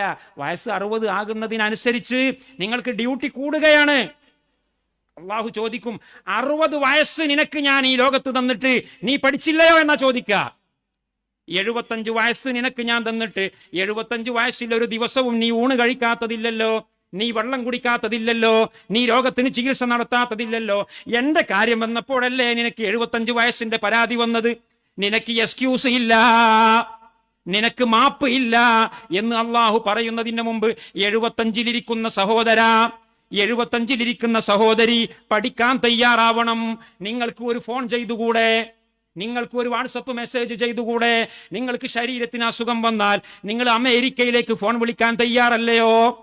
നിങ്ങൾക്ക് അസുഖം വന്നാൽ കോഴിക്കോട് ഹോസ്പിറ്റലിലേക്ക് നിങ്ങൾ വിളിക്കുന്നില്ലയോ? നിങ്ങൾ ഇരിപ്പിടം പണയം വെച്ചുകൊണ്ടും വിറ്റുകൊണ്ടും നിങ്ങളുടെ ചികിത്സയ്ക്ക് വേണ്ടി ശ്രമിക്കുന്നില്ലയോ? എന്നാൽ നരകവും സ്വർഗവും വേർതിരിക്കുന്ന വിഷയത്തിൽ ഒരു 2 മിനിറ്റ് ഫോൺ ചെയ്തുകൊണ്ട് നാട്ടിലുള്ള ഒരു പണ്ഡിതനെ വിളിച്ചുകൊണ്ട് സംശയ നിവാരണം വരുത്താൻ നിങ്ങൾക്ക് മനസ്സ് വരുന്നില്ലെങ്കിൽ നിങ്ങൾ ഈ പട്ടികയുടെ പുറത്താണ്. അള്ളാഹു സ്വർഗത്തിന് വേണ്ടി തെരഞ്ഞെടുത്തവരുടെ ലിസ്റ്റിൽ നിന്ന് നിങ്ങൾ പുറത്താണ് എന്ന് മനസ്സിലാക്കണം. എനിക്ക് എക്സ്ക്യൂസ് ഉണ്ടാകും, എനിക്ക് വിടുതി ഉണ്ടാകും, എനിക്ക് മാപ്പുണ്ടാകും എന്ന് തെറ്റിദ്ധരിച്ച് നിൽക്കാൻ നമുക്ക് വകുപ്പില്ല. ഈ വിഷയം ഞാൻ ആമുഖമായി നിങ്ങളുടെ ശ്രദ്ധയിൽപ്പെടുത്തുകയാണ്. കൂടുതൽ നീട്ടിയൊന്നും സംസാരിക്കുന്നില്ല. ഈ ആമുഖം തന്നെയാണ് സംസാരം. പ്രിയപ്പെട്ട സഹോദരന്മാരെ, നമ്മുടെ നാട്ടിൽ ഇന്ന് നടമാടിക്കൊണ്ടിരിക്കുന്ന ഒരുപാട് തിന്മകളും അനാചാരങ്ങളുമുണ്ട്. അതിലേറ്റവും പ്രധാനപ്പെട്ട തിന്മ ഞാൻ എപ്പോഴും പറയാറുള്ളത്, ഞാൻ എൻ്റെ സംസാരത്തിൽ അധിക സമയത്തും പറയാറുള്ളത്, അള്ളാഹുവിൽ നിന്ന് അള്ളാഹുവിൻ്റെ സൃഷ്ടികളിലേക്ക് മനുഷ്യന്റെ മനസ്സിനെ വഴിതെറ്റിച്ചു വിടുന്ന തരത്തിലുള്ള ഒരുപാട് സംവിധാനങ്ങൾ ഇന്ന് നമ്മുടെ നാട്ടിലുണ്ട്. അതിൽ ഏറ്റവും പ്രധാനപ്പെട്ട സംവിധാനമാണ് ജാറങ്ങൾ എന്ന് പറയുന്നത്. മരണപ്പെട്ടു പോയ മഹാന്മാരുമായി ബന്ധപ്പെട്ടുകൊണ്ട് കെട്ടിപ്പൊക്കിയിട്ടുള്ള ഈ കല്ലുകൊണ്ട് കെട്ടിയിട്ടുള്ള ജാറങ്ങളും നമ്മുടെ ഹൃദയത്തിൽ കെട്ടിപ്പൊക്കിയിട്ടുള്ള ജാറങ്ങളും, 2 ജാറങ്ങളെയും തല്ലിപ്പൊളിക്കണം. യാതൊരു അപ്പീലും ആ വിഷയത്തിലില്ല. ഒരു മദ്ഹബും അഹ്ലുസുന്നത്തി വൽ ജമാഅത്ത് അംഗീകരിക്കുന്ന ഒരു മദ്ഹബിലും അതിന് പിന്തുണയില്ല. ഷാഫി മദ്ഹബിൽ അതിന് ഒരു കടുകുമണി പോലും പിന്തുണയില്ല. ഷാഫി മദ്ഹബിന്റെ പേരിൽ കള്ളത്തരം പ്രസംഗിച്ച് നടക്കുന്ന നമ്മുടെ നാട്ടിലെ വിവരമുള്ളവരെന്ന് പറയുന്ന പണ്ഡിത കോലങ്ങളോട് പരസ്യമായും സ്വകാര്യ ചാനലുകളിലൂടെയും ഞാൻ എത്രയോ തവണ കൂടിയിരിക്കാൻ വേണ്ടി ആവശ്യപ്പെട്ടു. വെല്ലുവിളിച്ചു എന്ന് ഞാൻ പറയുന്നില്ല. ഒരാൾ പോലും മര്യാദക്ക് നേർക്ക് നേരെ വന്നിട്ടില്ല. അവിടെയും ഇവിടെയും നിന്നുകൊണ്ട് കുറു എന്ന് പറയുക എന്നല്ലാതെ ഷാഫി മദ്ഹബിന്റെ ആധികാരിക ഗ്രന്ഥങ്ങൾ വെച്ചുകൊണ്ട്, പ്രാമാണിക ഗ്രന്ഥങ്ങൾ വെച്ചുകൊണ്ട് മരണപ്പെട്ടു പോയ ആളുകളുടെ ഖബറുകൾ കെട്ടിപ്പൊക്കൽ അനുവദനീയമാണ് എന്ന് പറയുന്ന ഏതെങ്കിലും ഒരു രേഖ വെച്ചുകൊണ്ട് നിങ്ങൾക്ക് സ്ഥിരപ്പെടുത്താൻ സാധിക്കുമോ? ഇല്ല എന്ന് 100% അവർക്ക് നമ്മൾ ബോധ്യപ്പെടുത്തി കൊടുത്തിട്ടുണ്ട്. എന്നിട്ടും നമ്മുടെ നാട്ടിലൊക്കെയും കാണാൻ കഴിയും. ഏത് നാട്ടിലെ ഏത് മഹല്ലിലാണ് ഇല്ലാത്തത് ഒരു മക്കാമ്? എവിടെ പോയി നോക്കിയാലും റോഡിന്റെ സൈഡിൽ കാണാം മക്കാമിലേക്കുള്ള വഴി. ഏത് മക്കാമിലേക്കുള്ള വഴി? നരകത്തിന്റെ മക്കാമിലേക്കുള്ള വഴി, ആളുകളെ ശിർക്കിലേക്ക് കൊണ്ടുപോകുന്ന മക്കാമിലേക്കുള്ള വഴി. അങ്ങനെ ഒരു മക്കാമിലേക്കുള്ള വഴി അള്ളാഹുവിന്റെ റസൂലിന്റെ കാലത്തുണ്ടായിരുന്നു. അങ്ങനെ ചൂണ്ടുപലക ഉണ്ടോ? ബദരീങ്ങളെ മക്കാമിലേക്കുള്ള വഴി മുഹമ്മദ് റസൂലുള്ളാഹി ബോർഡ് വെച്ചിട്ടുണ്ടോ? ഉഹുദ് യുദ്ധത്തിൽ മരണപ്പെട്ടു പോയവരുടെ മക്കാമിലേക്കുള്ള വഴി എവിടെയായിരുന്നു മുഹമ്മദ് നബി സല്ലല്ലാഹു അലൈഹി വസല്ലം തങ്ങൾ ബോർഡ് വെച്ചിട്ടുണ്ടായിരുന്നത്? അപ്പൊ ഈ മക്കാമിലേക്കുള്ള വഴിയിലൂടെ നമ്മൾ പോകാൻ പാടില്ല. വളരെ ശ്രദ്ധിക്കണം. നമ്മുടെ മനസ്സ് എപ്പോ നോക്കിയാലും ഒരു തടഞ്ഞു വീണ അപ്പ ബദരീങ്ങളെ, അല്ലെങ്കിൽ തടഞ്ഞു വീണ മമ്പർത്ത തങ്ങളെ, അല്ലെങ്കിൽ കാലിന് വേദന വന്ന ഏതെങ്കിലും ഒരു കാര്യപ്പെട്ട ആളെ വിളിക്കും. എന്താണ് സഹോദരന്മാരെ, അല്ലാ എന്ന് പറയാൻ എന്തുകൊണ്ട് നമ്മുടെ മനസ്സിൽ തോന്നുന്നില്ല? നമ്മുടെ നാട്ടിലാണ് കാര്യമായിട്ട് ഇതുള്ളത്, നമ്മുടെ ഈ കേരളക്കരയിൽ. കാരണം ഇവിടെ പണ്ഡിത ധർമ്മം നിർവഹിക്കാത്ത, വഴിതെറ്റിപ്പോയ, വ്യതിചലിച്ചുപോയ കേവലം പണ്ഡിത കോലങ്ങൾ മാത്രമായി അവശേഷിച്ചിട്ടുള്ള ആളുകൾ ധാരാളമായി പിടിമുറുക്കിയ അവരുടെ തിട്ടൂരങ്ങളും അവരുടെ ഭീഷണികളും അവരുടെ ഗൂഢാലോചനയും അവരുടെ കുടില തന്ത്രങ്ങളിലും പെട്ട് ഞെരിഞ്ഞമർന്നുകൊണ്ടിരിക്കുന്ന ഒരു പ്രദേശമാണ് നമ്മുടെ ഈ കൊച്ചു കേരളം. പറയാതിരിക്കാൻ നിർവാഹമില്ല. സത്യസന്ധമായി നേരായ നിലക്ക് പഠിക്കണമെന്ന് ഒരുത്തൻ ചിന്തിച്ചു പോയാൽ അവനെ 4 ഭാഗത്തു നിന്നും വളഞ്ഞിട്ട് ആക്രമിക്കുന്ന ഒരു ശൈലി നമ്മുടെ നാട്ടിലുണ്ട്. നിങ്ങൾ നോക്കൂ, ഇന്നിപ്പോ ഈ സദസ്സിൽ വന്ന ഒരാൾ, അവൻ ഏതെങ്കിലും ഒരു സംഘടനയുടെ ആളൊന്നും ആയിക്കൊള്ളണം എന്നില്ല. അവൻ വെറുതെ ഒന്ന് ഈ ഒരു പ്രസംഗം കേൾക്കാൻ വേണ്ടി എന്ന മാത്രം ഉദ്ദേശത്തിൽ ഇവിടെ വന്ന ഒരാളാണെങ്കിൽ അവന്റെ പേരും വിവരവും വേറൊരു വിഭാഗത്തിന്റെ ലിസ്റ്റിൽ ഉണ്ടാകും. എന്നിട്ട് അവരുടെ ആക്ഷൻ എടുത്തു കഴിഞ്ഞിട്ടുണ്ട്. ഇന്നയാൾ ഇന്ന പരിപാടിയിൽ പങ്കെടുത്തിട്ടുണ്ട്, അതുകൊണ്ട് അവന് ഇനി കല്യാണം ഉണ്ടാകാൻ പാടില്ല, അവന് ഉണ്ടായ കല്യാണം മുടക്കണം, നമ്മുടെ കല്യാണങ്ങളിൽ അവനെ പങ്കെടുപ്പിക്കാൻ പാടില്ല, അവനെ കണ്ടാൽ സലാം പറയാൻ പാടില്ല, അവന്റെ പിന്നിൽ തുടർന്ന് നിസ്കരിക്കാൻ പാടില്ല, അവൻ രോഗിയായാൽ കാണാൻ പോകാൻ പാടില്ല. അവനെ ഇങ്ങ് 4 ഭാഗത്ത് നിന്നും വളഞ്ഞിട്ട് ആക്രമിക്കുന്ന ഒരു ശൈലി നമ്മുടെ നാട്ടിൽ വളരെ വ്യാപകമായിട്ടുണ്ട്. അതുകൊണ്ട് തന്നെ പല ആളുകളും പേടിച്ചിട്ട്, പല സാധുക്കളും പേടിച്ചിട്ട് ഇങ്ങനെയുള്ള പരിപാടികളിലൊന്നും വരൂല. ദൂരെ നിന്ന് പോലും ഒന്ന് അറിയാതെ പോലും കേട്ടു പോകാതിരിക്കാൻ അവർ 7 മണിയുടെ മുമ്പ് തന്നെ, 6 മണിയുടെ മുമ്പ് തന്നെ വീട്ടിലേക്ക് അവർ തിരിച്ചു പോകും. ലാ തസ്മഉ ലിഹാദൽ ഖുർആനി വൽഗൗ ഫീഹി, നിങ്ങൾ ഖുർആൻ കേട്ടുപോകരുത് എന്ന് അബൂജഹലും കൂട്ടരും മക്കയിലെ മുശ്രിക്കീങ്ങളോട് പറഞ്ഞല്ലോ. വൽഗൗ ഫീഹി, അഥവാ നിങ്ങൾ ഖുർആൻ കേൾക്കുകയാണെങ്കിൽ അവിടെ ഒച്ചപ്പാടും ബഹളവും ഉണ്ടാക്കിയിട്ട് അന്തരീക്ഷ മലിനീകരണം ഉണ്ടാക്കിയാൽ മതി എന്ന് വരെ പറഞ്ഞ അതേ പ്രസ്ഥാനത്തിന്റെ പിൻഗാമികളായി പ്രവർത്തിക്കുന്ന എന്റെ പ്രിയപ്പെട്ട സഹോദരന്മാരെ, എന്തിനാണ് നിങ്ങൾ ആളുകളെ സ്വതന്ത്രമായി വിടൂ. നിങ്ങൾക്ക് പറയാനുള്ളത് നിങ്ങൾ പറഞ്ഞോളൂ. നിങ്ങളുടെ മറുപക്ഷത്തുള്ള ആളുകൾ പറയാനുള്ളത് അവരും പറയട്ടെ. ഒരു സൗഹൃദ അന്തരീക്ഷത്തിൽ ഈ ചർച്ച ഇവിടെ നടക്കട്ടെ. നിങ്ങൾക്ക് എന്താണ് പേടി? നിങ്ങൾ ആരെയാണ് പേടിക്കുന്നത്? വ്യക്തമായി നിങ്ങൾക്കും എനിക്കും അറിയാം ഇവിടെ പേടിയുള്ളത് ആർക്കാണ് എന്ന്. യാതൊരു സംശയവും വേണ്ട. പേടിയുള്ളത് ഞങ്ങളാണ്. സുന്നികൾ എന്ന് പറഞ്ഞ് നടക്കുന്ന, സുന്നിയുമായി ഒരു ബന്ധവുമില്ലാത്ത എന്റെ പഴയ സുഹൃത്തുക്കൾക്കാണ് പേടി. അവർക്ക് ഭയങ്കര പേടിയാ. എന്നാല് മറുചേരിയിലുള്ള ആളുകൾക്ക് അവർക്കൊരു പേടിയില്ല. അവർ ഏത് സംവാദത്തിനും റെഡിയാണ്, ഏത് ചർച്ചക്കും റെഡിയാണ്, സൗഹൃദ ചർച്ചക്ക് റെഡിയാണ്, വാദപ്രതിവാദം എന്ന കാളബൂട്ടിനും അവർ റെഡിയാണ്. എന്നാൽ അവർക്ക് ധൈര്യമില്ല. എന്തുകൊണ്ട്? അവരുടെ കയ്യിലുള്ള ഉണ്ടയെല്ലാം നനഞ്ഞ പടക്കമാണ് എന്നും പൊട്ടാത്തതാണ് എന്നും ശബ്ദം പുറപ്പെടുവിക്കാത്തതാണ് എന്നും വളരെ വ്യക്തമായി അവർക്ക് ബോധ്യപ്പെട്ട സ്ഥിതിക്ക് അവർക്കിനി നിർവാഹമില്ല. ഇനി എന്തേ പറയാനുള്ളൂ? ഇത്തരം തിട്ടൂരങ്ങൾ, അവിടെ പോകരുത്, ഇവിടെ പോകരുത്, അവരെ സംസാരം കേൾക്കരുത്, ഈ രീതിയിലാണ് ഇവർ നാട്ടിലെ ജനങ്ങളെ കൈകാര്യം ചെയ്യുന്നത്. അതുകൊണ്ട് ഞാൻ അവരോട് പ്രത്യേകം വൈരാഗ്യ മനസ്കതയിലോ ശത്രുതാ മനോഭാവത്തിലോ അല്ല സംസാരിക്കുന്നത്. അവരൊക്കെ നമ്മുടെ സഹോദരന്മാരാണ്, അവരൊക്കെ നമ്മുടെ സുഹൃത്തുക്കളാണ്. അതിലുള്ള ആളുകളിൽ മഹാഭൂരിഭാഗവും തെറ്റിദ്ധരിച്ചുകൊണ്ട് നിൽക്കുന്നവരാണ്. അവരോട് സഹതാപബുദ്ധിയ മാത്രമാണ് നമ്മൾ സമീപിക്കുന്നത്. നിങ്ങൾ ഈ സംസാരം കേൾക്കുക, നിങ്ങൾക്ക് പറയാനുള്ളത് ഞങ്ങളോട് പറയുക. നിങ്ങളുടെ സംസാരം കേൾക്കാൻ ഞങ്ങൾ തയ്യാറാണല്ലോ. നിങ്ങളുടെ ചോദ്യങ്ങൾക്ക് മുഴുവനും കൃത്യമായി കലിമത്തൻ ഓരോ വാക്കിനും അക്കമിട്ട് മറുപടി പറയാൻ ഞങ്ങൾക്ക് സാധിക്കുമല്ലോ. ഞങ്ങൾ ചോദിക്കുന്ന വല്ല ചോദ്യത്തിനും മർമ്മത്തിൽ നിന്ന് മറുപടി പറയാൻ, മർമ്മത്തിൽ പ്രതികരിക്കാൻ നിങ്ങളുടെ തലപ്പത്തിരിക്കുന്ന പണ്ഡിതന്മാർ മുതൽ താഴെ ഭാഗത്തുള്ള താഴെ അണികളിൽ പോലും സാധിക്കുന്നില്ലല്ലോ. ഞങ്ങൾക്ക് പലപ്പോഴും ഞങ്ങളുടെ സോഷ്യൽ മീഡിയയിലും പൊതുമാധ്യമങ്ങളിലും ഞങ്ങൾക്കത് ബോധ്യമുള്ളതാണ്. നിങ്ങളുടെ തലപ്പത്തുള്ള പണ്ഡിതന്മാർ പോലും ചോദ്യത്തിന്റെ മർമ്മത്തിൽ തൊടാതെ വേറെയുള്ള വഴിയിലേക്ക് പോയിക്കൊണ്ട് സംസാരിക്കേണ്ട ഒരു ഗതി 100 കൊല്ലത്തെ പാരമ്പര്യം അവകാശപ്പെടുന്ന വലിയൊരു സംഘടനയുടെ നേതാക്കൾക്കുണ്ടെങ്കിൽ നിങ്ങളുടെ ആദർശം വട്ടപൂജ്യമാണ്. നിങ്ങൾ കയ്യിൽ പിടിച്ചിരിക്കുന്നത് വാറോലകളാണ്, നിങ്ങൾ കയ്യിൽ പിടിച്ചിരിക്കുന്നത് തുരുപ്പ് ചീട്ടുകളാണ്, ആ പീസിൽ നിന്ന് എഴുതി തന്നിട്ടുള്ള ചീട്ടുകളാണ്. എന്നാൽ ഞങ്ങളുടെ കയ്യിലുള്ളത് അള്ളാഹുവിന്റെ കിതാബും അള്ളാഹുവിന്റെ റസൂലിന്റെ സുന്നത്തും അതിന്റെ വെളിച്ചത്തിൽ, പ്രമാണങ്ങളുടെ വെളിച്ചത്തിൽ മതം പറഞ്ഞിട്ടുള്ള ഉത്തരവാദപ്പെട്ട മുജ്തഹിദുകളായ പണ്ഡിതന്മാരുടെ പ്രാമാണിക ഗ്രന്ഥങ്ങളുമാണ്.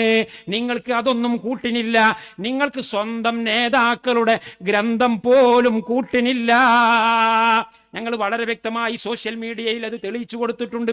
സ്വന്തം നേതാക്കളുടെ പുസ്തകങ്ങൾ പോലും വലിച്ചെറിയേണ്ട ഒരു ഗതി, സ്വന്തം പണ്ഡിതന്മാരുടെ ഗ്രന്ഥങ്ങൾ പോലും വലിച്ചെറിയേണ്ട ഒരു ഗതിയിൽ എത്തിപ്പെട്ടിരിക്കുന്ന, ഗതിയില്ലാത്ത ഒരു സമുദായമുണ്ടെങ്കിൽ നമ്മുടെ നാട്ടിലുള്ള സഹോദരന്മാരാണ്. സുഹൃത്തുക്കളെ, നിങ്ങളെ ഞങ്ങൾ സുന്നിയിലേക്ക് വിളിക്കുന്നു, അഹ്ലു സുന്നത്തി വൽ ജമാഅയിലേക്ക് വിളിക്കുന്നു. നിങ്ങൾ സുന്നി എന്ന് പറയാൻ കാണിക്കുന്ന നിങ്ങളുടെ ആവേശത്തെ ഞങ്ങൾ പ്രശംസിക്കുന്നു. പക്ഷേ നിങ്ങൾ സുന്നികളല്ല. സുന്നികളല്ലാത്ത നിങ്ങൾ, സുന്നി എന്ന പേരിനോട് നിങ്ങൾക്ക് ബഹുമാനമുണ്ടെങ്കിൽ, നിങ്ങൾക്ക് പ്രതിപത്തി ഉണ്ടെങ്കിൽ എന്താണ് സുന്നി എന്ന് പഠിക്കാൻ നിങ്ങൾ തയ്യാറാവണം. എന്താണ് സലഫിന്റെ മാർഗമെന്ന് പഠിക്കാൻ നിങ്ങൾ തയ്യാറാവണം. സലഫിന്റെ മാർഗം വിട്ടുകൊണ്ട് നിങ്ങൾ പോയപ്പോഴാണ് നിങ്ങൾക്ക് തൊള്ളെ തോന്നിയ രീതിയിലൊക്കെ പ്രമാണങ്ങളെ വായിക്കാനും വളച്ചൊടിക്കാനും അവസരമുണ്ടായത്. സലഫിയത്തിലേക്കും സുന്നിയത്തിലേക്കും വരണം. ഖൈറുൽ ഖുറൂനി ഖർനി സുമ്മല്ലദീന യലൂനഹും സുമ്മല്ലദീന യലൂനഹും. ഏറ്റവും ഉത്തമ നൂറ്റാണ്ട് എൻ്റെ നൂറ്റാണ്ട് ആണ്, പിന്നെ തൊട്ടടുത്ത നൂറ്റാണ്ട് ആണ്, പിന്നെ അതിൻ്റെ ശേഷം വരുന്ന നൂറ്റാണ്ടാണ്. ഈ പറഞ്ഞതാണ് സലഫി. ഈ സലഫി എന്ന് പറയുന്നത് വെറുതെ അല്ല. എൻ്റെ നൂറ്റാണ്ട്, എൻ്റെ നൂറ്റാണ്ടിൻ്റെ ശേഷമുള്ള നൂറ്റാണ്ട്, അതും കഴിഞ്ഞിട്ടുള്ള നൂറ്റാണ്ട്. ഈ നൂറ്റാണ്ടിൽ രൂപപ്പെട്ടു വരാത്ത ഒരു നിലപാടും ഒരു ആദർശവുമുണ്ടോ? അതിന് സുന്നികളുമായി ബന്ധമില്ല, അതിന് സലഫികളുമായി ബന്ധമില്ല. അത് സുന്നിയല്ല, അത് സലഫിയല്ല, അത് ബിദ്അത്തിന്റെ പ്രസ്ഥാനമാണ്. സഹോദരന്മാരെ, നിങ്ങൾ നോക്ക്, പരിശുദ്ധ ഖുർആനിലെ ഓരോ സൂക്തങ്ങൾ എടുത്തുകൊണ്ട് അവർക്ക് തോന്നുന്നത് പോലെ വ്യാഖ്യാനിക്കുന്നു. സഹാബത്ത് മനസ്സിലാക്കിയിട്ടുണ്ടോ? ഇല്ല. താബീങ്ങൾ മനസ്സിലാക്കിയിട്ടുണ്ടോ? ഇല്ല. താബിഉകൾ മനസ്സിലാക്കിയിട്ടുണ്ടോ? ഇല്ല. 4 മദ്ഹബിന്റെ ഇമാമുകളിൽ ആരെങ്കിലും മനസ്സിലാക്കിയിട്ടുണ്ടോ? ഇല്ല. ഒരൊറ്റ ഉദാഹരണം എടുക്കൂ നിങ്ങൾ, ഒരൊറ്റ ഉദാഹരണം. നബിദിനാഘോഷം എന്ന് പറഞ്ഞ് റബീഉൽ അവ്വൽ 12-ന് ഇവർ നടത്തുന്ന പരിപാടിക്ക് അവർ ഓതുന്ന തെളിവ് നിങ്ങൾക്കറിയില്ലേ? ഖുൽ ബിഫദ്ലില്ലാഹി വബിറഹ്മതിഹി ഫബിദാലിക ഫല്യഫ്റഹു. അള്ളാഹുവിന്റെ അനുഗ്രഹം കൊണ്ട് നിങ്ങൾ സന്തോഷിക്കണം. സൂറത്ത് യൂനുസിലെ ഒരു സൂക്തമാണ്, പരിശുദ്ധ ഖുർആനാണ്. അള്ളാഹുവിന്റെ റസൂൽ പാരായണം ചെയ്തിട്ടുണ്ട്, സഹാബത്ത് ഓതിയിട്ടുണ്ട്, താബിഉകൾ ഓതിയിട്ടുണ്ട്, അത് അവരുടെ ശേഷമുള്ളവരും ഓതിയിട്ടുണ്ട്. എന്നാൽ ഞാൻ ചോദിക്കട്ടെ, പരിശുദ്ധ ഖുർആനിലെ ഈ ആയത്തിൽ നിന്ന് നബിദിനാഘോഷം നടത്താനുള്ള തെളിവാണ് ഇത് എന്ന് റബീഉൽ അവ്വൽ മാസത്തിന് പ്രത്യേകവൽക്കരണം നൽകാൻ, അല്ലെങ്കിൽ റബീഉൽ അവ്വൽ 12-ന് പ്രത്യേക ചടങ്ങുകൾ നടത്താൻ തെളിവാണ് ഈ ആയത്ത് എന്ന് ഏതെങ്കിലും ഒരു സഹാബി മനസ്സിലാക്കിയിട്ടുണ്ടോ? ഇല്ല. ഏതെങ്കിലും ഒരു താബിഈ പണ്ഡിതൻ മനസ്സിലാക്കിയിട്ടുണ്ടോ? ഇല്ല. താബിഉകളിൽ ഏതെങ്കിലും ഒരാൾ മനസ്സിലാക്കിയിട്ടുണ്ടോ? ഇല്ല. 4 മദ്ഹബിന്റെ ഇമാമുകളിൽ ഏതെങ്കിലും ഒരാൾ മനസ്സിലാക്കിയിട്ടുണ്ടോ? ഇല്ല. ഇനി ഷാഫിഈ മദ്ഹബ് എന്ന് പറയുന്നില്ലേ നിങ്ങൾ?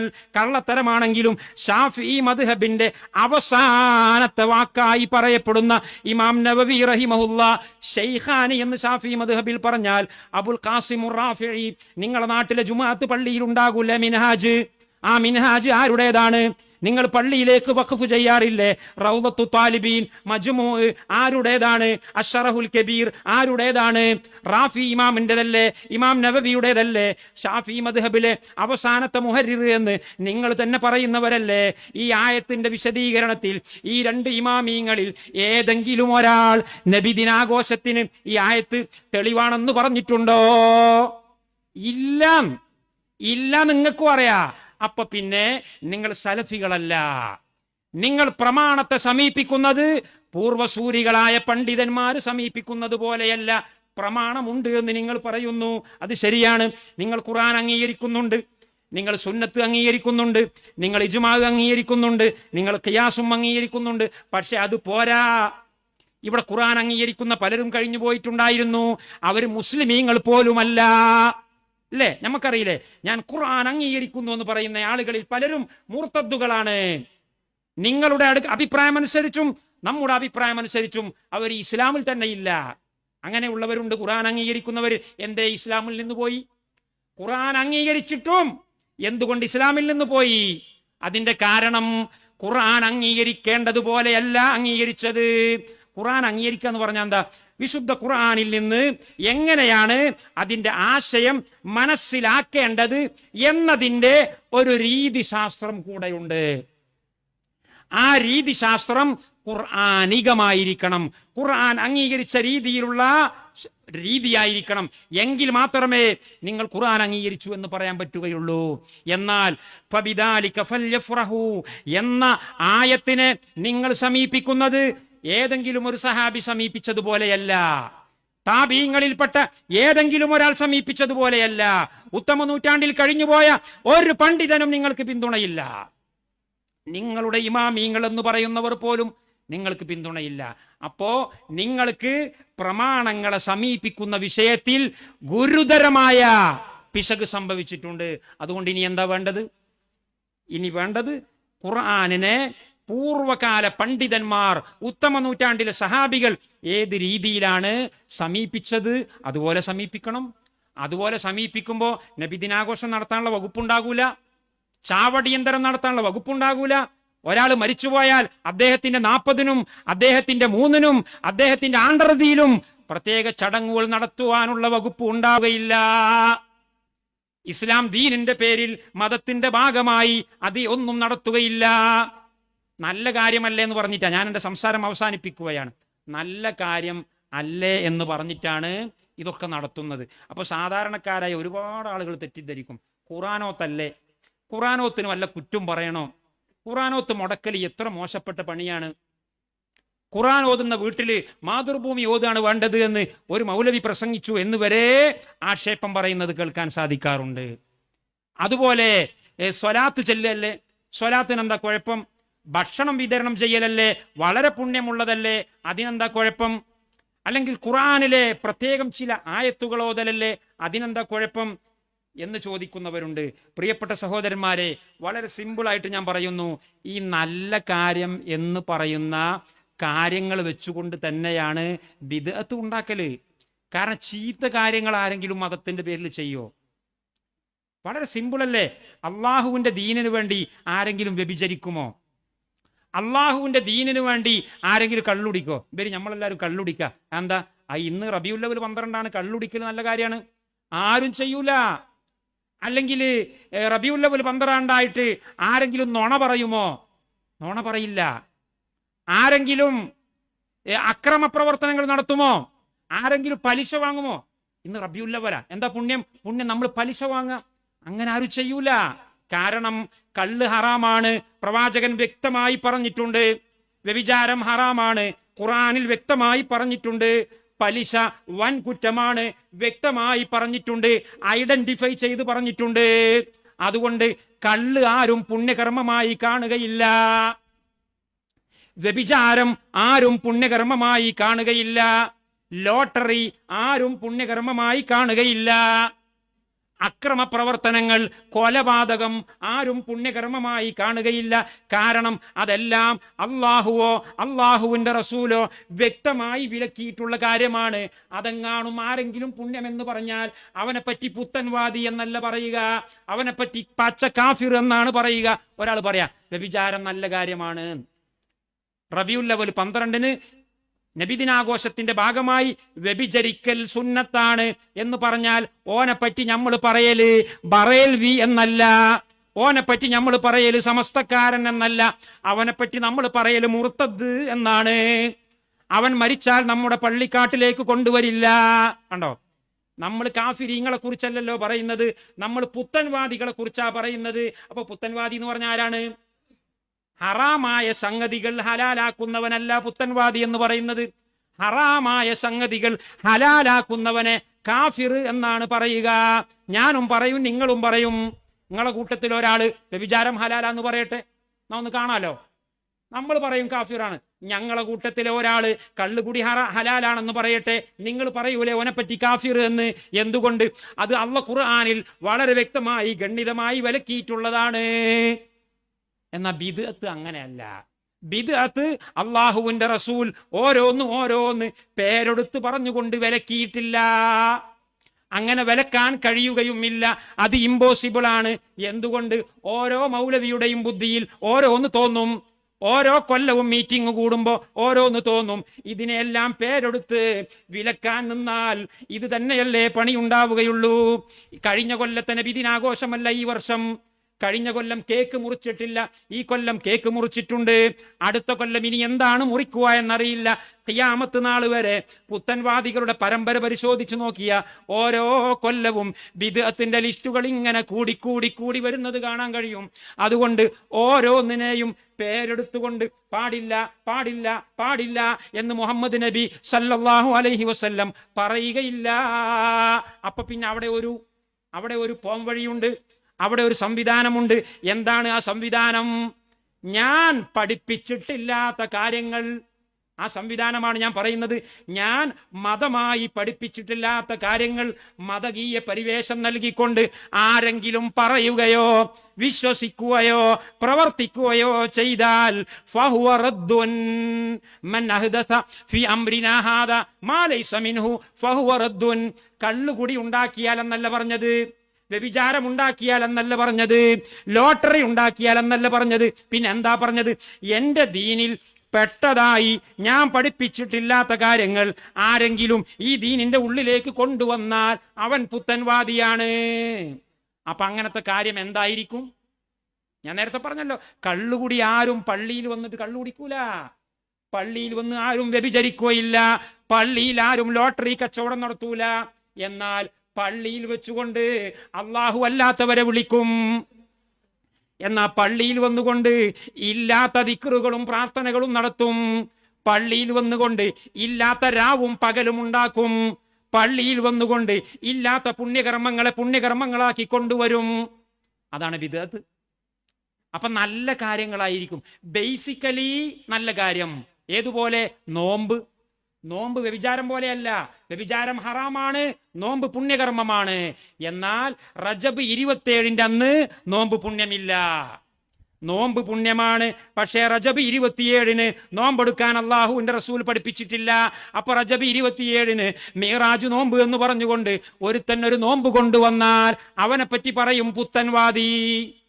ഷാബാൻ 15 അന്ന് ഷാബാൻ 15 എന്ന നിലക്ക്, ബറാഅത്ത് നോമ്പ് എന്ന നിലക്ക് ഒരു നോമ്പ് പഠിപ്പിച്ചിട്ടില്ല. അതുകൊണ്ട് അവനെ പറ്റി പറയും പുത്തൻവാദി. ബാങ്ക് കൊടുക്കുന്നതിന് മുമ്പ്, ഇഖാമത്ത് കൊടുക്കുന്നതിന് മുമ്പ് മുഹമ്മദ് നബി സല്ലല്ലാഹു അലൈഹി വസല്ലം തങ്ങളുടെ പേരിൽ സ്വലാത്ത് ചൊല്ലാൻ പഠിപ്പിച്ചിട്ടില്ല. നമ്മുടെ നാട്ടിലെ പള്ളിയിലൊക്കെ ഉണ്ടാവും, അല്ലാഹുമ്മ സ്വല്ലി അലാ സയ്യിദിനാ മുഹമ്മദ് എന്ന് പറഞ്ഞിട്ട് മുക്രിക്ക ബാങ്കിന്റെ മുമ്പും ഇഖാമത്തിന് മുമ്പും ലൗഡ് സ്പീക്കറിൽ തന്നെ സ്വലാത്ത് ചൊല്ലും. എന്നാൽ ആ സ്വലാത്തിനെ തടയണം എന്ന് പറഞ്ഞത് ഷാഫി മദ്ഹബിലെ പണ്ഡിതരാണ്. അപ്പൊ നിങ്ങൾ പറയോ സ്വലാത്ത് മുടക്കികളെന്ന്? ഇബ്നു അജൽ ഹൈതമി തന്റെ അൽ ഫതാവൽ കുബ്രയിൽ പറഞ്ഞു, ബാങ്കിന്റെ മുമ്പ് സ്വലാത്ത് ചൊല്ലൽ മതമല്ല, ബാങ്കിന്റെ ശേഷം സ്വലാത്ത് ചൊല്ലൽ സുന്നത്താണ്. ഇദാ സമിഅ്തുമുൽ മുഅദ്ദിന ഫഖൂലു മിസ്ല മാ യഖൂലു സുമ്മ സ്വല്ലു അലയ്യ. ബാങ്ക് വിളിക്കുന്നവന്റെ ബാങ്ക് വിളി നീ കേട്ടാൽ അവൻ പറയുന്നത് പോലെ മറുപടി പറയണം. എന്നിട്ട് ബാങ്ക് വിളി കഴിഞ്ഞാൽ എന്റെ പേരിൽ നിങ്ങൾ സ്വലാത്ത് ചൊല്ലണം. മുഹമ്മദ് നബി പഠിപ്പിച്ചതാണ്. അപ്പൊ ബാങ്ക് കൊടുത്തു കഴിഞ്ഞാൽ അല്ലാഹുമ്മ സ്വല്ലി അലാ മുഹമ്മദ് എന്ന ബാങ്കിന്റെ മുമ്പ് സ്വലാത്ത് മുഹമ്മദ് റസൂൽ പഠിപ്പിച്ചിട്ടില്ല. അതുകൊണ്ട് മൈക്കിലൂടെയോ മൈക്ക് ഇല്ലാതെയോ ആ സമയത്ത് സ്വലാത്ത് ചൊല്ലരുത്. ഇബ്നു അജൽ ഹൈതമി എന്ന് പറയുന്ന ഷാഫി മദ്ഹബുകാരനായ പണ്ഡിതൻ പറഞ്ഞു, അങ്ങനെ ആരെങ്കിലും ബാങ്കിന്റെ മുമ്പ് ഒരു സ്വലാത്ത് ഉണ്ട് എന്ന വിശ്വാസപ്രകാരം സ്വലാത്ത് ചൊല്ലുന്നുവെങ്കിൽ അവനെ തടയണം എന്നാ പറഞ്ഞത്. അവനെ പോലീസുകാർ തടയണം, പട്ടാളക്കാര് തടയണം, ഇസ്ലാമിക ഭരണകൂടം ഉണ്ടെങ്കിൽ അത്തരം തോന്നിവാസങ്ങൾ തടയണം. ഓ, സ്വലാത്തല്ലേ, നല്ല കാര്യല്ലേ? നല്ല കാര്യം തന്നെയാണ് കൂട്ടര് മതത്തിന്റെ ഉള്ളിലേക്ക് കാറ്റിക്കൂട്ടല്. വ്യഭിചാരം ആരും മതത്തിലേക്ക് കാറ്റിക്കൂട്ടൂല. ഇക്കാലം വരെ ഒരാളും വ്യഭിചാരം പുണ്യമാണെന്ന് പറഞ്ഞിട്ടില്ല. എന്നാൽ റജബ് 27 നോമ്പ് പുണ്യമാണെന്ന് പറഞ്ഞവരുണ്ട്. അത് ദീനി വിരുദ്ധമാണ്. ഷാബാൻ 15 നോമ്പ് പുണ്യമാണ് എന്ന് പറഞ്ഞവരുണ്ട്. അത് ഇസ്ലാമിക വിരുദ്ധമാണ്. ഇങ്ങനെ എന്തെല്ലാം അനാചാരങ്ങളെയാണ് ഷാഫി മദ്ഹബിന്റെ കിതാബുകളുടെ ഉള്ളിൽ തന്നെ നിശ്ചിതമായ വിമർശനത്തിന് വിധേയമാക്കിയിട്ടുള്ളത്. ചെറിയൊരു ഉദാഹരണം ഫത്ഹുൽ മുഈനിൽ പറഞ്ഞത് നിങ്ങൾ നോക്ക്. മുടികളച്ചിലിന്റെ ദിവസം ഒക്കെ മാമൂലുകളും ആചാരങ്ങളും കാട്ടിക്കൂട്ടലുകളും ചടങ്ങുകളുമാണല്ലോ നമുക്ക്. മുടികളച്ചിലിന്റെ ദിവസം, കുട്ടിക്ക് 7ാമത്തെ ദിവസമായാൽ മുടി കളയണം. മുടി കളയേണ്ട രീതി എങ്ങനെയെന്ന് അള്ളാഹുവിന്റെ റസൂൽ പഠിപ്പിച്ചിട്ടുണ്ട്. എന്നാൽ ആ പഠിപ്പിച്ചതല്ലാത്ത ചില സംഗതികൾ അതിലേക്ക് കടന്നു വന്നാൽ പണ്ഡിതന്മാർ അതിനെ കൈകാര്യം ചെയ്യണം. അതിനുള്ള ഒരു ഉദാഹരണമാണ് ഫത്ഹുൽ മുഈനിൽ പറയുകയാണ്. ഫത്ഹുൽ മുഈൻ ഈ പള്ളിയിൽ പഠിപ്പിക്കുന്നില്ലേ നിങ്ങൾ ഷാഫി മദ്ഹബുകാരാണെന്ന്? വാസ്തവ വിരുദ്ധമായി പറയുമ്പോൾ നിങ്ങളുടെ ഫത്ഹുൽ മുഈനെങ്കിലും ഒന്ന് എടുത്തു നോക്കുക. ഫത്ഹുൽ മുഈനിന്റെ ഗ്രന്ഥകർത്താവ് അതിൽ പറയുകയാണ്, എന്റെ ഗുരുനാഥനായ ഇബ്നു ഹജൽ ഹൈതമി പറഞ്ഞു, മുടികളച്ചിലിന്റെ ദിവസം, അഖീഖയുടെ ദിവസം സൂറത്തുൽ അൻആമിലെ 1ാമത്തെ സൂക്തം മുതൽ 59ാമത്തെ സൂക്തം വരെ പാരായണം ചെയ്യുന്ന ഒരു സമ്പ്രദായം ഉണ്ട്. ചില നാടുകളിൽ, നമ്മളെ നാട്ടിലില്ല, ഓരോ നാട്ടിലും ഓരോന്നാണല്ലോ. ഞാൻ പറഞ്ഞല്ലോ, ബിദ്അത്തിന് കയ്യും കാലും ഉണ്ടാവില്ല, ബിദ്അത്തിന് ബില്ലും ബ്രേക്കും ഉണ്ടാവില്ല. അതുകൊണ്ട് തന്നെയാണ് ഓരോ ബിദ്അത്തിനെയും മുഹമ്മദ് നബി സല്ലല്ലാഹു അലൈഹി വസല്ലം പേരെടുത്ത് വിമർശിക്കാതിരുന്നത്. അതിനെ എല്ലാത്തിനെയും വലയം ചെയ്ത് നിൽക്കുന്ന, ആവരണം ചെയ്ത് നിൽക്കുന്ന ഒരൊറ്റ വൃത്തമുണ്ട്. ആ വൃത്തത്തിന്റെ പേരാണ് അൽ മുഹ്ദസു ഫിദ്ദീൻ, അല്ലെങ്കിൽ ആ വൃത്തത്തിന്റെ പേരാണ് അൽ ബിദ്അതു ഫിദ്ദീൻ. അത് മുഴുവനും തള്ളപ്പെടേണ്ടതാണ്. അത് ദിക്റായാലും വേണ്ടില്ല, ഖുർആനായാലും വേണ്ടില്ല, സ്വലാത്തായാലും വേണ്ടില്ല, നിസ്കാരായാലും വേണ്ടില്ല, നോമ്പായാലും വേണ്ടില്ല, ഭക്ഷണ വിതരണമാണെങ്കിലും വേണ്ടിയില്ല, അതിനെ നിർത്തൽ ചെയ്യപ്പെടണം, അതിനെ തള്ളിക്കളയണം, അതിനെ നിശിതമായി വിമർശിക്കണം. അതിനെ ബലം പ്രയോഗിച്ച് തടയാൻ കഴിയുന്നവർ ബലപ്രയോഗത്തിലൂടെ തടയണം. ഇത് നമ്മളെ മാത്രം പറയുന്നതല്ല, നിങ്ങളെന്ന് പറയുന്ന ആളുകൾ പോലും നിങ്ങളുടെ കിതാബുകളിൽ എഴുതി വെച്ചിട്ടുണ്ട്.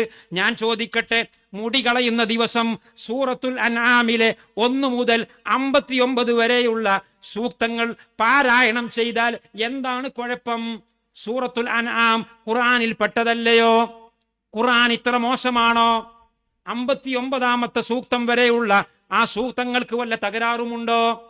നല്ല സൂക്തങ്ങളല്ലേ? ഒരു ആയത്തിന് ഒരു ആയത്ത് ഓതിയാൽ 10 ആയത്ത് ഓതിയ കൂലിയാണ്. നിങ്ങൾ ആലോചിച്ചു നോക്കൂ, വലിയ കൂലിയല്ലയോ പരിശുദ്ധ ഖുർആൻ ഓതിയാൽ? അത്രയും വലിയ അള്ളാഹുവിന്റെ കലാം, വലിയ പുണ്യമുള്ള സംസാരം അന്നേത്തെ ദിവസം ഓതുമ്പോൾ പാടില്ല. അതിനെ തടയണം. കഴിയുന്നത്ര പരമാവധി ശക്തി ഉപയോഗിച്ചുകൊണ്ട് അതിനെ തടയണം എന്ന് പറയുന്നത് നിങ്ങൾ പറയുന്ന വഹാബികൾ എന്ന് പറയുന്ന ആളുകളല്ല. നിങ്ങളുടെ പള്ളി ദർസുകളിൽ നിങ്ങൾ പഠിപ്പിക്കുന്ന കിതാബുകളുടെ ഉള്ളിലുള്ളതാണ്. അത് നിങ്ങളൊന്ന് എടുത്തു വായിച്ചു നോക്കണം. അതിന്റെ പിന്നിലുള്ള ലോജിക്ക് നിങ്ങൾ മനസ്സിലാക്കണം. എനിക്കത്രേ പറയാനുള്ളൂ. എനിക്ക് മുടി കളച്ചിലല്ല വിഷയം. അതിന്റെ പിന്നിലുള്ള ലോജിക്ക് എന്താണ്? അതിന്റെ പിന്നിലുള്ള ലോജിക്ക് മുഹമ്മദ് നബി പഠിപ്പിച്ചിട്ടില്ല. അത് തന്നെ ഉത്തമ നൂറ്റാണ്ടിലുള്ള ഒരാളും കാണിച്ചു തന്നിട്ടില്ല. അത് തന്നെയാ ലോജിക്ക്. എന്നാൽ അതേ അളവുകോൽ നിങ്ങൾക്ക് ചാവടിയന്തരത്തിൽ കൊണ്ടുവരാം. അതേ അളവുകോൽ നിങ്ങൾക്ക് 3-ന്റെ അന്ന് നിങ്ങൾ ഒരുമിച്ച് കൂടി ഭക്ഷണം കൊടുക്കുന്ന ദുരാര ആചാരത്തിന് കൊണ്ടുവരാം. അതേ അളവുകോൽ നിങ്ങൾക്ക് റബീഉൽ അവ്വലിലെ ആചാരത്തിനും ആഘോഷത്തിനും കൊണ്ടുവരാം. അതേ അളവുകോൽ റജബ് 27-ന്റെ നോമ്പിന്റെ മുകളിൽ കൊണ്ടുപോയി വെക്കണം. അതേ അളവുകോൽ ശഅബാൻ 15-ന്റെ പ്രത്യേകം നോമ്പിന്റെ മുകളിൽ കൊണ്ടുപോയി വെക്കണം. എന്തേ? അവിടെ പറ്റും, ഇവിടെ പറ്റൂല എന്ന്. അപ്പൊ ഈ അളവുകോൽ വളരെ സിമ്പിളാണ്. അള്ളാഹുവിന്റെ ദീനിൽ ഇല്ലാത്ത ഒരു സംഗതി ദീനിൽ ഉള്ളതായി കൊണ്ടുവന്നാൽ അത് എത്ര വലിയ പുണ്യമുള്ള സംഗതിയാണെങ്കിലും അത് തള്ളപ്പെടേണ്ടതാണ്. അത് ദീനല്ല, അത് കടുത്ത തെറ്റാണ്, അത് ഹറാമാണ്, വൻ കുറ്റമാണ്. എന്തുകൊണ്ട് വൻ കുറ്റമാണ്? എന്തുകൊണ്ട് അത് വളരെ അപകടകാരിയാണ്? കാരണം അത് ചെയ്യുന്ന ആളുകൾ നല്ല കാര്യമാണെന്ന് കരുതി ചെയ്യുന്നതാണ്. നല്ല കാര്യം, പുണ്യം എന്ന് വിചാരിച്ച് ചെയ്യുന്നതായതുകൊണ്ട് ഒരുപാട് അപകടങ്ങളുണ്ട്. ഒന്ന് മരിക്കുമ്പോൾ തൗബ ചെയ്യാൻ കഴിയില്ല. കാരണം നല്ല കാര്യമല്ലേ ചെയ്തത്. നല്ല കാര്യം ചെയ്ത ആൾ തൗബ ചെയ്യൂലല്ലോ. അപ്പോ മരിക്കുമ്പോൾ തൗബയില്ലാതെ മരിക്കും. രണ്ടാമത്തെ ഏറ്റവും വലിയ അപകടം, സാധാരണ പണ്ഡിതന്മാരത് പറയുന്നത് ഞാൻ കണ്ടിട്ടില്ല, എന്റെ മനസ്സിൽ അള്ളാഹു തോന്നിപ്പിച്ചു തന്നതാണ്, ഞാനത് പറയുന്നു. ഏറ്റവും വലിയ അപകടം എന്താണെന്ന് അറിയുമോ? ബിദ്അത്തുകാരന്റെ ഏറ്റവും വലിയ അപകടം, ബിദ്അത്തുകാരൻ സുന്നത്ത് ജമാഅത്തിന്റെ പണ്ഡിതന്മാരെ പരിഹസിക്കും. ശരിക്കും മനസ്സിലാക്കണം. ഞാനിത് എവിടെയും ഒരു കിതാബിലും കണ്ടിട്ടില്ല. ഞാൻ ഫഖർ പറയുകയല്ല, എന്റെ ഓർമ്മയിൽ അള്ളാഹു എനിക്ക് നൽകിയതാണ്. ബിദ്അത്തുകാരന്റെ ഏറ്റവും വലിയ അപകടം, അവൻ തൗബ ചെയ്യാതെ മരിക്കും. കള്ളുകുടിയൻ തൗബ ചെയ്യും, വ്യഭിചാരി തൗബ ചെയ്യും, ലോട്ടറി വാങ്ങിയവൻ തൗബ ചെയ്യും, കൊലപാതകം നടത്തിയവൻ തൗബ ചെയ്യും. പക്ഷേ ബിദ്അത്തിൽ അകപ്പെട്ടു പോയവൻ തൗബ ചെയ്യുകയില്ല. കാരണം ഞാൻ സലാത്ത് ചൊല്ലിയതല്ലേ.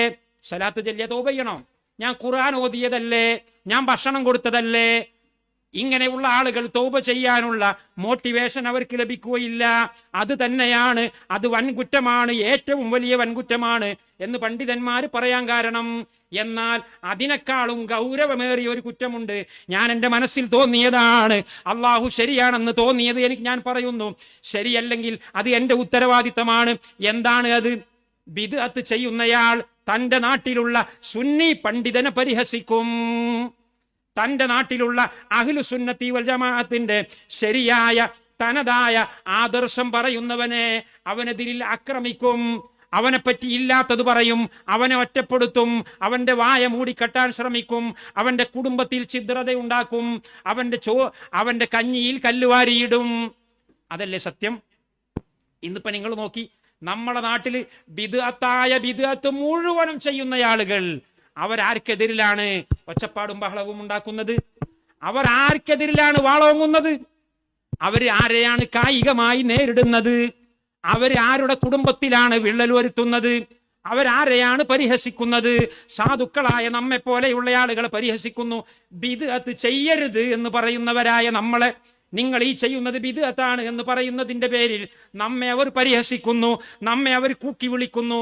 അപ്പൊ സുഹൃത്തുക്കളെ, അവർ എത്രമാത്രം വലിയ പാതകമാണ് ചെയ്യുന്നത്? എന്തുകൊണ്ടാണ് അവർ ഇത്രയും വലിയൊരു പാതകത്തിൽ പോയി വീണത്? ഈ ഇത്രയും വലിയ ഒരു കൊടും ക്രൂര കൃത്യം അവർ ചെയ്യുന്നത് എന്തുകൊണ്ടാണ്? ബിദ്അത്ത് ചെയ്യുന്നത് കൊണ്ടാണ്. അവർക്കത് അറിയില്ല. അറിയാത്തത് കൊണ്ട് നിങ്ങളുടെ വിഷയത്തിൽ ഞങ്ങൾ എക്സ്ക്യൂസ് തരികയാണ്. നിങ്ങളെപ്പറ്റി ഞങ്ങൾ പുത്തൻവാദികളെന്നോ മുശ്രിക്കീങ്ങളെന്നോ ഒന്നും പറയുന്നില്ല. പക്ഷെ നിങ്ങൾ ചെയ്യുന്ന പ്രവർത്തികളിൽ വലിയ ഒരു ശതമാനം കടുകട്ടിയുള്ള ബിദ്അത്താണ്. നിങ്ങൾ ചെയ്യുന്നതിൽ വലിയൊരു ശതമാനം ഒറിജിനൽ ശിർക്ക് ആകുന്നു. പക്ഷേ നിങ്ങൾ വിവരമില്ലാത്തവരായതുകൊണ്ട്, നിങ്ങൾ ജഹ്ല് ഉള്ളവരായതുകൊണ്ട് നിങ്ങൾക്ക് നമ്മൾ എക്സ്ക്യൂസ് തരുന്നു. ഇനി ഞാൻ ഒരു ചെറിയ കാര്യം കൂടി പറഞ്ഞു നിർത്തുന്നു.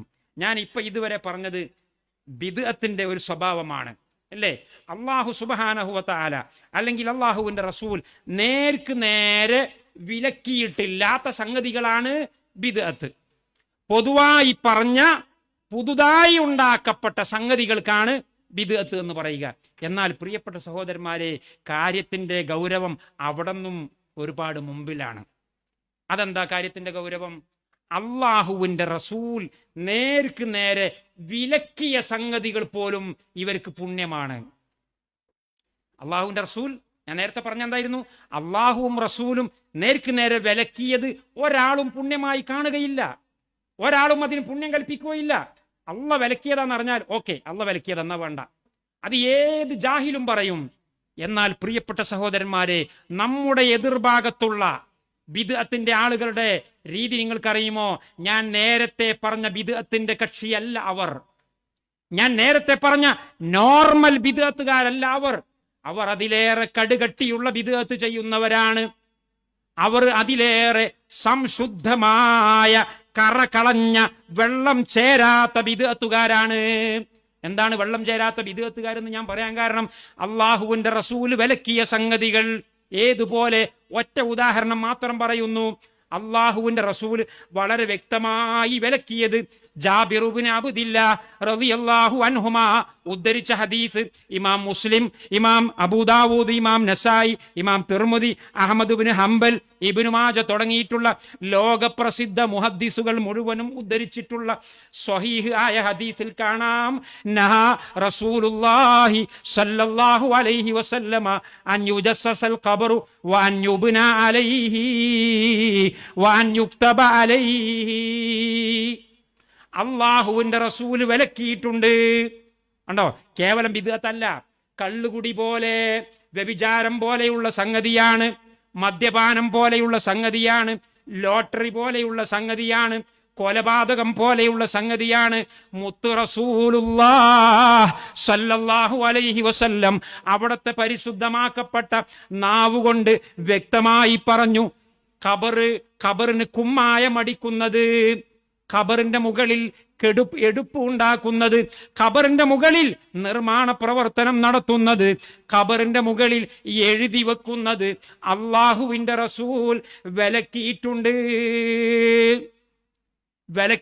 എന്ന് മാത്രമല്ല, അലി ഇബ്നു അബീ ത്വാലിബ് റളിയല്ലാഹു അൻഹുവിനെ വിളിച്ചുകൊണ്ട് മുഹമ്മദ് നബി സല്ലല്ലാഹു അലൈഹി വസല്ലം തങ്ങൾ പ്രത്യേകം ഏൽപ്പിച്ചു കൊടുത്ത ഒരു പൊളിറ്റിക്കൽ, ഒരു രാഷ്ട്രീയ ദൗത്യമുണ്ട്. അള്ളാഹുവിന്റെ റസൂല് ഓരോ നേതാക്കന്മാരെയും വിളിച്ചുകൊണ്ട് ഓരോ ദൗത്യം ഏൽപ്പിച്ചു കൊടുത്തിട്ടുണ്ടായിരുന്നു. പലർക്കും പല ദൗത്യമാണ്. അലി ഇബ്നു അബീ ത്വാലിബിന് നബി സല്ലല്ലാഹു അലൈഹി വസല്ലം തങ്ങൾ ഏൽപ്പിച്ചു കൊടുത്ത ഒരു ദൗത്യമുണ്ട്, ഒരു മിഷൻ ഉണ്ട്. ദൗത്യം എന്ന് പറഞ്ഞാൽ ഒരു ഗ്ലാസ് വെള്ളം ഇങ്ങോട്ട് എടുക്കുക എന്ന് പറയുന്നതിന് ദൗത്യം എന്ന് പറയില്ല. അല്ലെങ്കിൽ എൻ്റെ തുണി വീണു പോയിട്ടുണ്ട്, ആ തുണിയൊന്ന് ഇങ്ങോട്ട് എടുക്കൂ എന്ന് പറയുന്നതല്ല ദൗത്യം. കാര്യപ്പെട്ട ഒരു പണി ഏൽപ്പിക്കുന്നതിനാണ് ദൗത്യം എന്ന് പറയുക. ഉത്തരവാദപ്പെട്ട ഒരാൾ കാര്യപ്പെട്ട വേറെ ഒരാൾക്ക് വളരെ പ്രധാനപ്പെട്ട ഒരു വിഷയം ഏൽപ്പിച്ചു കൊടുക്കുന്നതിനാണ് അറബി ഭാഷയിൽ ബിഅ്സത്ത് എന്ന് പറയുക. ബാസ എന്ന് പറയുക, യബ്അസു എന്ന് പറയുക. അലി റളിയല്ലാഹു അൻഹു പറയുകയാണ്, അദ്ദേഹത്തിന്റെ ശിഷ്യനായ അബുൽ ഹയ്യാജിൽ ഹസദിയെ വിളിച്ചുകൊണ്ട് പറയുന്നു, അബ്അസുക അലാ മാ ബാസനി ബിഹി റസൂലുള്ളാഹ്. എന്റെ അബുൽ ഹയ്യാജേ, നിങ്ങളെ ഞാൻ ഒരു ദൗത്യമേൽപ്പിക്കുന്നു. എന്താണ് ആ ദൗത്യം? എന്നെ മുഹമ്മദ് നബി സല്ലല്ലാഹു അലൈഹി വസല്ലം തങ്ങൾ ഏൽപ്പിച്ചിട്ടുള്ള ഒരു ദൗത്യമുണ്ട്. ആ ദൗത്യം എന്റെ കാലശേഷം നിങ്ങൾ നിർവഹിക്കണം. ഞാനത് ഏൽപ്പിക്കുന്നു. എന്താണ് ആ ദൗത്യം? അല്ലാ തദാ തിംസാലൻ ഇല്ലാഹദം തഹു. ഒരു പ്രതിമ നീ കാണുകയാണെങ്കിൽ ആ പ്രതിമയെ നീ തകർത്തു കളയണം. വലാ ഖബ്റൻ മുശ്രിഫൻ ഇല്ലാ സവൈതഹു. കെട്ടിപ്പൊക്കിയ ഒരു ചാണിന്റെ മേലേക്ക് ഉയർത്തി കാണുന്ന വല്ല ഖബറിനെയും നീ കണ്ടിട്ടുണ്ടെങ്കിൽ അതിനെ നീ അടിച്ചു നിരപ്പാക്കണം. വേറെയും ഹദീസുകൾ സ്വഹീഹായതുകൊണ്ട് ഞാൻ അതിലേക്ക് വരികയല്ല. യാനി ഖുബൂറൽ മുസ്ലിമീൻ, മുസ്ലിമീങ്ങളുടെ ഖബർ തന്നെയാണ് ഈ പറഞ്ഞ ഖബർ കൊണ്ട് ഉദ്ദേശമെന്ന് മുസന്നഫ് അബ്ദുർ റസാഖ് ഉദ്ധരിക്കുന്ന സ്വഹീഹായ ഹദീസുണ്ട്. ഇനി കാഫിരീങ്ങളെ ഖബറാണെന്ന് പറയണ്ട. അപ്പോ ഇമാം മുസ്ലിം ഉൾപ്പെടെയുള്ളവർ രേഖപ്പെടുത്തുന്ന സ്വഹീഹായ ഹദീസിന്റെ വെളിച്ചത്തിൽ ഖബർ കെട്ടിപ്പൊക്കൽ അള്ളാഹുവിന്റെ റസൂൽ നേർക്ക് നേരെ വിലക്കിയിട്ടുള്ള, പാടില്ല എന്ന് പറഞ്ഞ, ഹറാമാക്കിയിട്ടുള്ള സംഗതിയാണ്. അങ്ങനെയുള്ള ഒരു സംഗതി പുണ്യമാണെന്ന് വിശ്വസിക്കുന്നവന്റെ അവസ്ഥ എന്താണ്? വ്യഭിചാരം പുണ്യമാണെന്ന് പറയുന്നതിന്റെ അവസ്ഥ എന്താണ്? അവനെ പുത്തൻവാദി എന്നാ പറയാ നമ്മള്. അതുകൊണ്ട് ഇത് ഒരു ഉദാഹരണമാണ്. വേറെയും ഒരുപാട് ഉദാഹരണങ്ങളുണ്ട്. ഞാൻ അതിലേക്ക് വരികയല്ല. ഞാൻ എൻ്റെ സംസാരം അവസാനിപ്പിക്കുകയാണ്. അതുകൊണ്ട് എൻ്റെ സംസാരം ശ്രവിക്കുന്ന എൻ്റെ കൂട്ടുകാരെ, എൻ്റെ പഴയ കാലത്തുള്ള സഹോദരന്മാരെ, നിങ്ങൾ ചെന്നുപെട്ടിട്ടുള്ളത് സാധാരണയിലുള്ള ഒരു വിധത്തിൽ പോലുമല്ല. നിങ്ങൾ വന്നു പെട്ടിട്ടുള്ളത് മുഹമ്മദ് നബി സല്ലല്ലാഹു അലൈഹി വസല്ലം തങ്ങളോട് പ്രത്യക്ഷമായും പരോക്ഷമായുമുള്ള എതിർപ്പിലാണ്. മുഹമ്മദ് നബിയോടുള്ള യുദ്ധമാണ് നിങ്ങൾ നടത്തുന്നത്. കേവലം പ്രത്യക്ഷ യുദ്ധം, പരോക്ഷമായ യുദ്ധം മാത്രമല്ല, പ്രത്യക്ഷത്തിൽ പോലും നിങ്ങൾ മുഹമ്മദ് നബിയോട് യുദ്ധം ചെയ്യുകയാണ്. കാരണം പാടില്ല എന്ന് മുഹമ്മദ് നബി സല്ലല്ലാഹു അലൈഹി വസല്ലം തങ്ങൾ തീർപ്പ് പറഞ്ഞത്, സഹാബത്ത് ഇജ്മാ ആയത്, അങ്ങനെയുള്ള ഒരു വിഷയം പുണ്യകർമ്മമാണ് എന്ന് പറഞ്ഞുകൊണ്ട് നിങ്ങൾ അത് ചെയ്യുന്നു. അതിനുവേണ്ടി നേർച്ച ചെയ്യുന്നു, അതിനുവേണ്ടി വസിയത്ത് ചെയ്യുന്നു, അതിലേക്ക് ആളുകളെ ക്ഷണിക്കുന്നു, അതിനുവേണ്ടി നിങ്ങൾ ഫണ്ട് പിരിക്കുന്നു, അതിനുവേണ്ടി നിങ്ങൾ പൊതു ശ്മശാനി ഉപയോഗപ്പെടുത്തുന്നു. അത് കെട്ടിപ്പൊക്കി ഭംഗിയാക്കിയിട്ട് ആളുകളെ പേടിപ്പെടുത്തുന്ന വിധം, ആളുകൾക്ക് പള്ളിയിൽ കയറുമ്പോൾ ഇല്ലാത്ത ഭയമാണ്. മക്ബറയുടെ ഉള്ളിലേക്ക് കയറുമ്പോ, ജാറത്തിന്റെ ഉള്ളിലേക്ക് കയറുമ്പോ മുട്ടിൻ കാലുകൾ തമ്മിലടിക്കുകയാണ്. പള്ളിയിലേക്ക് കയറുമ്പോ കളിയും തമാശയുമാണ്. ഇതിനൊക്കെയുള്ള അവസരം നിങ്ങളാണ് ഇവിടെ ഉണ്ടാക്കി കൊടുത്തിട്ടുള്ളത്. അപ്പൊ അതുകൊണ്ട് നിങ്ങൾ ചെന്നുപെട്ടിട്ടുള്ളത് സാധാരണ വിധത്തിലല്ല, കുഫറിന്റെ പരിധിയിലേക്ക് ചെന്നുപെടുന്ന, അള്ളാഹുവിന്റെ റസൂൽ വ്യക്തമായി വിലക്കിയ ഒരു സംഗതിയെ ജായിസാണ് എന്നല്ല, പുണ്യകർമ്മമാണ് എന്ന് പറയുന്ന അവസ്ഥയിലേക്ക് അതപ്പതിച്ചു പോയ വിധത്താണ് സഹോദരന്മാരെ നിങ്ങൾ കൊണ്ട് നടക്കുന്ന ബിദ്അത്ത് എന്ന് നിങ്ങളെ വളരെ സ്നേഹബുദ്ധ്യ, നിങ്ങളോടുള്ള എല്ലാ ബഹുമാനവും ആദരവും വകവെച്ചുകൊണ്ട് തന്നെ ഞാൻ ഉണർത്തുവാൻ ആഗ്രഹിക്കുകയാണ്. ഒട്ടും വിദ്വേഷമോ ശത്രുതയോ നിങ്ങളോട് ഇല്ല. നിങ്ങളുടെ കൂട്ടത്തിൽ വർഷങ്ങളോളം ഉണ്ടായിരുന്ന ഒരുത്തനാണ് ഞാൻ ആ വിഷയം പഠിച്ച് മനസ്സിലാക്കി ബോധിച്ചതിന്റെ വെളിച്ചത്തിൽ, കൊല്ലങ്ങളോളമുള്ള പഠനത്തിന്റെ വെളിച്ചത്തിൽ, പെട്ടെന്നൊരു സുപ്രഭാതത്തിൽ ഇവിടെ നിന്ന് എന്തെങ്കിലും കിട്ടുമെന്ന് കരുതിയിട്ട് ഒരു സ്ഥലത്ത് നിന്ന് മറ്റൊരു സ്ഥലത്തേക്ക് മാറിയതല്ല. 10 വർഷത്തിലധികം ഞാൻ സമയമെടുത്തിട്ടുണ്ട്. എന്റെ വിഷയം എനിക്ക് സംശയം തുടങ്ങിയത് മുതൽ, ഞാൻ വിശദമായി പറയുകയല്ല, ഞാൻ അവസാനിപ്പിക്കുകയാണ്. എനിക്ക് ഈ വിഷയങ്ങളിലെല്ലാം സംശയം തുടങ്ങിയത് മുതൽ 10 വർഷക്കാലം ഞാൻ സമയമെടുത്തിട്ടുണ്ട്. ഒരു സ്റ്റേജിൽ നിന്ന് മാറിയിട്ട് മറ്റൊരു സ്റ്റേജിലേക്ക് പോകാൻ 10 വർഷം ഞാൻ സമയമെടുത്തിട്ടുണ്ട്. എനിക്ക് അറിയില്ലായിരുന്നു ഈ 10 വർഷത്തിന്റെ ഇടക്ക് ഞാൻ മരിച്ചു പോകുമോ എന്ന്. 10 വർഷക്കാലം പോയിട്ട് ഒരു ദിവസം പോലും എൻ്റെ ആയുസ് അള്ളാഹു നീട്ടിത്തരുമോ എന്ന് എനിക്ക് ഒരു ഉറപ്പുമില്ലാത്ത സാഹചര്യത്തിൽ ഞാൻ 10 വർഷം എടുത്തത് എന്തിനാണെന്ന് നിങ്ങൾക്കറിയുമോ? സൂക്ഷ്മതയ്ക്ക് വേണ്ടിയാണ്. കാരണം നിങ്ങളോടുള്ള വെറുപ്പിന്റെ പേരിലോ നിങ്ങളോടുള്ള വൈരാഗ്യത്തിന്റെ പേരിലോ നിങ്ങൾ നൽകാറുണ്ടായിരുന്ന ശമ്പളം കുറഞ്ഞു പോയതിന്റെ പേരിലോ നിങ്ങൾ എന്നോട് അപമര്യാദയായി പെരുമാറിയതിന്റെ പേരിലോ അല്ല, എന്റെ പഠനത്തിന്റെ വെളിച്ചത്തിൽ മാത്രമാണ് ഞാൻ ഒരു നിലപാട് എടുത്തത് എന്ന് നിങ്ങൾക്ക് മനസ്സിലായിട്ടില്ലെങ്കിലും എനിക്ക് എന്റെ റബ്ബിന്റെ മുമ്പിൽ പറയാൻ കഴിയണം എന്നതുകൊണ്ടാണ് 10 വർഷത്തിലധിക കാലം ഞാൻ സമയമെടുക്കുകയും പിന്നീട് മാത്രം ഞാൻ ഈ വിഷയം പരസ്യമായി വിളിച്ചു പറയുവാനും തയ്യാറായത്. എന്നിട്ടും ഞാൻ സ്റ്റേജിൽ കയറി പറയാറില്ലായിരുന്നു. ഇന്ന് സംഘടനയും പാർട്ടിയും ഒന്നുമില്ല. ആദർശം പറയാൻ വേണ്ടി, തൗഹീദ് പറയാൻ വേണ്ടി, സുന്നത്തു റസൂലില്ലാഹി സ്വല്ലല്ലാഹു അലൈഹി വസല്ലം തങ്ങളുടെ സുന്നത്തിനെ പരിചയപ്പെടുത്താൻ വേണ്ടി വരാൻ പറ്റുമോ എന്ന് പറഞ്ഞപ്പോൾ മനമില്ലാ മനസ്സോടെ സമ്മതിച്ചതാണ്. നിങ്ങളിൽ ആർക്കും എന്നോട് വിഷമം തോന്നേണ്ടതില്ല എന്ന് വീണ്ടും ഓർമ്മപ്പെടുത്തിക്കൊണ്ട് വളരെയധികം അങ്ങേയറ്റത്തെ മനസ്സിൽ തട്ടിയിട്ടുള്ള ഗുണകാംക്ഷയോടുകൂടെയാണ് ഞാൻ സംസാരിക്കുന്നത്. അല്ലാഹു യശ്ഹദു വയാലമു.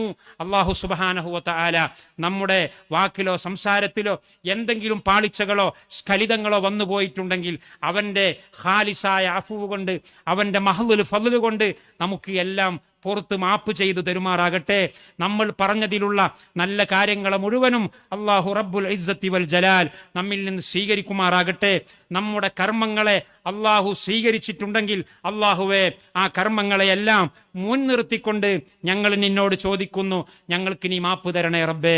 ഞങ്ങളുടെ ചെറുതും വലുതുമായ രഹസ്യവും പരസ്യവുമായ എല്ലാ ദോഷങ്ങളും നീ പുറത്തു തരണേ റഹ്മാനെ.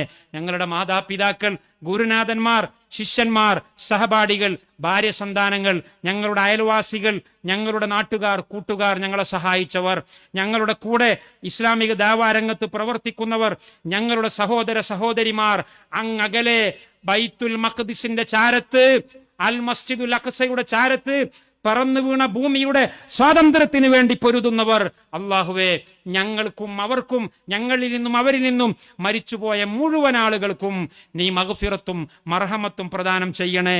ഞങ്ങളുടെയും അവരുടെയും പരലോക ജീവിതം നീ വിജയിപ്പിക്കണേ റഹ്മാനെ. നിന്റെ ഹബീബായ മുത്ത് റസൂലുള്ളാഹി സ്വല്ലല്ലാഹു അലൈഹി വസല്ലം തങ്ങളുടെ പരിശുദ്ധമാക്കപ്പെട്ട ഹൗദുൽ കൗസറിൽ കുടിക്കാനും അതിൻ്റെ ചുറ്റിൽ ഒരുമിച്ച് കൂടുവാനും അവിടുത്തെ ശഫാഅത്തിൽ ഉൾക്കൊള്ളുവാനും അല്ലാഹുവേ ഞങ്ങൾക്കിനി തുണയാകണേ, ഞങ്ങൾക്കിനി അവസരം നൽകണേ. വആഖിറു ദഅവാന അനിൽ ഹംദുലില്ലാഹി റബ്ബിൽ ആലമീൻ. വസ്സലാമു അലൈക്കും വറഹ്മത്തുള്ളാഹി വബറകാതുഹു. ജസാക്കുമുല്ലാഹു ഖൈറ. സഹോദരന്മാരെ, അല്പസമയം ഉസ്താദ് വല്ല സംശയങ്ങളും നമുക്ക് ചോദിക്കാനുണ്ടെങ്കിൽ ചോദിക്കാനുള്ളൊരു സമയമാണ്. ആവശ്യമുള്ളത് പറഞ്ഞാൽ മയക്കം കൊടുത്തു.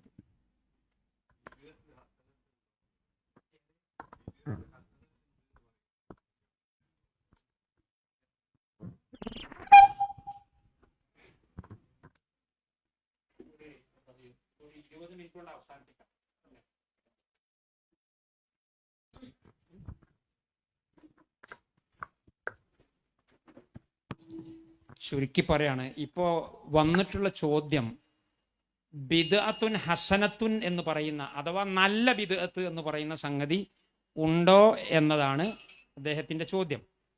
അതിന്റെ മറുപടിയിലേക്ക് വരുമ്പോൾ കുറച്ച് വൈജ്ഞാനികമായ ശൈലിയിലൊക്കെ ആയിരിക്കും മറുപടി പറയേണ്ടി വരിക. അപ്പൊ അത് സദസ്സിലുള്ള സാധാരണക്കാർക്ക് പലർക്കും തിരിയാൻ പ്രയാസം ഉണ്ടാകും. ഇവിടെ ഞാൻ പരമാവധി ഒരു വൈജ്ഞാനിക ശൈലിയിലല്ലാതെ ഒരു നാടൻ ശൈലിയിൽ പറഞ്ഞ് മനസ്സിലാക്കാൻ പറ്റുമോ എന്ന് ശ്രമിക്കാം. പിന്നെ സോഷ്യൽ മീഡിയയിലൊക്കെ ഇത് ശ്രദ്ധിക്കുന്ന ആളുകൾ ഉണ്ടാവുമല്ലോ. അപ്പൊ എല്ലാവരെയും പരിഗണിച്ചുകൊണ്ടുള്ള ഒരു മറുപടിയാണ് ഞാൻ പറയുന്നത്. നമ്മുടെ നാട്ടിൽ ഇറക്കുമതി ചെയ്തിട്ടുള്ള ബിദ്അത്തുകൾക്കൊക്കെ അംഗീകാരവും സ്വീകാര്യതയും നേടിക്കൊടുക്കാൻ വേണ്ടി തൽപര കക്ഷികൾ മെനഞ്ഞെടുത്തിട്ടുള്ള ഒരു ഉപായമാണ് ബിദ്അത്തുൻ ഹസന എന്നൊരു പ്രയോഗം. സംഗതി ബിദ്അത്താണ്, പക്ഷെ നല്ല ബിദ്അത്താണ്. ബിദ്അത്താന്ന് പറഞ്ഞാൽ റസൂലുള്ളാഹി സ്വല്ലല്ലാഹു അലൈഹി വസല്ലം കാലത്ത് ഇല്ല, എന്നാലും അത് ബിദ്അത്താണ്, പക്ഷെ നല്ല ബിദ്അത്താണ് എന്ന് പറയും. അതിനെ അവർ കൂട്ടുപിടിക്കാൻ ചില പണ്ഡിതന്മാരെയും ഉപയോഗപ്പെടുത്തും. ഏതുപോലെ? ചെറിയ ഉദാഹരണം, കുറെ പണ്ഡിതന്മാരുണ്ട്. ഒരാളെ പറയാം, നമ്മൾ നേരത്തെ തന്നെ പറഞ്ഞ ഷാഫി മദ്ഹബിലെ ആധികാരിക കാരണവരായ അൽ ഇമാമു യഹ്യ ഇബ്നു ശറഫ് അൻ-നവവി. ഇമാം നവവി നല്ല ബിദ്അത്ത് ഉണ്ട് എന്ന് പറഞ്ഞ ആളാണ്, ബിദ്അത്തുൻ ഹസന. എന്നാൽ അഹ്ലുസുന്നയുടെ യഥാർത്ഥ നിലപാട് നല്ല ബിദ്അത്ത് എന്ന് പറയുന്ന സംഗതി ഇല്ല. അത് ഷാഫി മദ്ഹബിൽ തന്നെ പെട്ട പണ്ഡിതന്മാർ പറഞ്ഞിട്ടുണ്ട്. ഇബ്നു ഹജർ അസ്കലാനിയെ പോലെ, എത്രത്തോളം ഇബ്നു ഹജറിനിൽ ഹൈതമി വരെ നല്ല ബിദ്അത്ത് എന്ന് പറയുന്ന ഒരു ബിദ്അത്ത് ഇസ്ലാമിൽ ഇല്ല. അറബി ഭാഷാപരമായിട്ടും ഓക്കെ. ഇനി അഹ്ലുസുന്നയിൽപ്പെട്ട ആളുകൾ, സലഫി പണ്ഡിതന്മാർ ബിദ്അത്തുൻ ഹസന ഇല്ല എന്ന് പറയുകയും മറുഭാഗത്തുള്ള വേറെ വലിയ കുറെ പണ്ഡിതന്മാർ, ഇമാം നവവിയെ പോലെയുള്ള കുറെ പണ്ഡിതന്മാർ ബിദ്അത്തുൻ ഹസന ഉണ്ട് എന്ന് പറയുകയും ചെയ്യുമ്പോൾ ഒരു തർക്കം ആയില്ലേ? അപ്പൊ പിന്നെ ആര് പറഞ്ഞതാണ് ശരി എന്നൊരു ചോദ്യമുണ്ട്, സ്വാഭാവികമാണ്. എന്നാൽ ആ തർക്കം ഒരു യഥാർത്ഥ തർക്കം അല്ല. അത് കേവലം വാചികമായ തർക്ക എന്ന് പറഞ്ഞാൽ സിമ്പിളായിട്ട് പറയാം, സിമ്പിളായിട്ട് നിങ്ങൾക്കൊക്കെ മനസ്സിലാവുന്ന രീതിയിൽ. ബിദ്അത്തുൻ ഹസന ഉണ്ട് എന്ന് പറഞ്ഞ ആളാണല്ലോ ആര്? ഇമാം നവവി അല്ലേ? ബിദ്അത്തുൻ ഹസന എന്ന് പറഞ്ഞാൽ എന്താ? നല്ല കാര്യങ്ങൾ അല്ലേ? ദിക്ർ, സ്വലാത്ത്, ഖുർആൻ പാരായണം, ഇതൊക്കെ നല്ല കാര്യല്ലേ? റസൂലുള്ളാന്റെ കാലത്ത് ഇല്ലാത്ത ഒരു ദിക്ർ, റസൂലുള്ളാന്റെ കാലത്ത് ഇല്ലാത്ത ഒരു പ്രാർത്ഥനയാണ്, ദിക്റാണ്, ഒച്ചപ്പാടും ബഹളും അല്ല. അപ്പൊ ഇങ്ങനെയുള്ളത് റസൂലുള്ളാന്റെ കാലത്ത് ഇല്ലാത്ത ഒരു സംഗതിക്കാണല്ലോ ഇപ്പൊ ഇവര് നല്ലത് എന്ന് പറയുന്നത്. ഇപ്പൊ നബിദിനാഘോഷത്തെ ഇവർ നല്ലത് എന്ന് പറയുന്നത് എന്തുകൊണ്ടാണ്? നബിദിനാഘോഷത്തിൽ പ്രവാചക പ്രശംസയാണ്, അന്നദാനമാണ്, മുഅ്മിനീങ്ങൾ ഒരുമിച്ച് കൂടിയിരിക്കലാണ് അല്ലേ? ഇസ്ലാമിക വൈജ്ഞാനിക വിഷയങ്ങളിലുള്ള പാട്ടും പ്രസംഗവുമാണ്. അപ്പൊ നല്ല കാര്യല്ലേ? അപ്പൊ നല്ല കാര്യമായതുകൊണ്ടാണ് നബിദിനാഘോഷത്തെ ബിദ്അത്തുൻ ഹസന എന്നിവർ പറയുന്നത് ഇല്ലേ? എന്നാൽ ബിദ്അത്തുൻ ഹസന ഉണ്ട് എന്ന് പറയുന്ന ഇമാം നവവിയെ തന്നെ നമ്മൾ എടുക്കുക. ചെറിയൊരു ഉദാഹരണം പെട്ടെന്ന് നിങ്ങൾക്ക് ഞാൻ വൈജ്ഞാനികമായ ശൈലി ഒന്നും ഇവിടെ പ്രയോഗിക്കുന്നില്ല, നിങ്ങൾക്ക് നിങ്ങളെ മനസ്സിന്റെ ഉള്ളിലേക്ക് കയറാൻ വേണ്ടിയിട്ടാണ് പറയുന്നത്.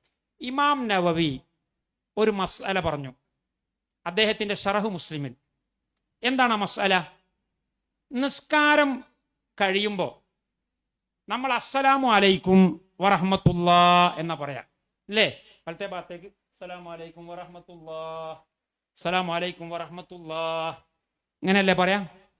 എന്നാൽ ഇമാം നവവി അബൂദാവൂദിന്റെ ഒരു ഹദീസ് ഉണ്ട്. ഇമാം അബൂദാവൂദ് തന്റെ സുനനു അബൂദാവൂദിൽ ഒരു ഹദീസ് ഉദ്ധരിച്ചിട്ടുണ്ട്.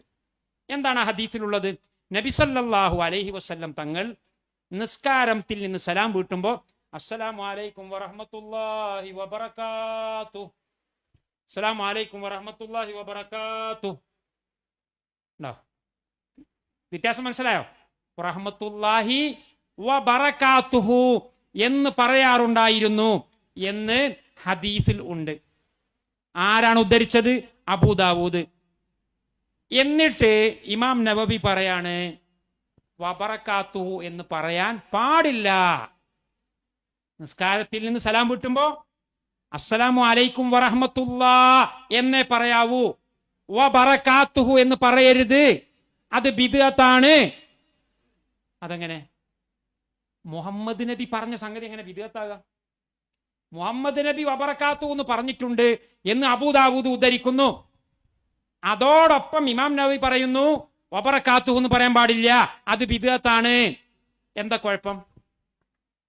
കുഴപ്പം ഇമാം നവവി തന്നെ പറഞ്ഞിട്ടുണ്ട്. എന്താ കുഴപ്പം? അബൂദാവൂദിന്റെ ഹദീസ് സ്വഹീഹ് അല്ല, ലഈഫ് ആണ്. അപ്പൊ ലഈഫായ ഹദീസിലല്ലേ വബറകാതുഹു വന്നിട്ടുള്ളത്? ലഈഫായ ഹദീസ് കൊണ്ട് അമൽ ചെയ്യാൻ പറ്റില്ല, പുതിയ ദിക്റും ദുആവും ഉണ്ടാക്കാൻ പറ്റില്ല,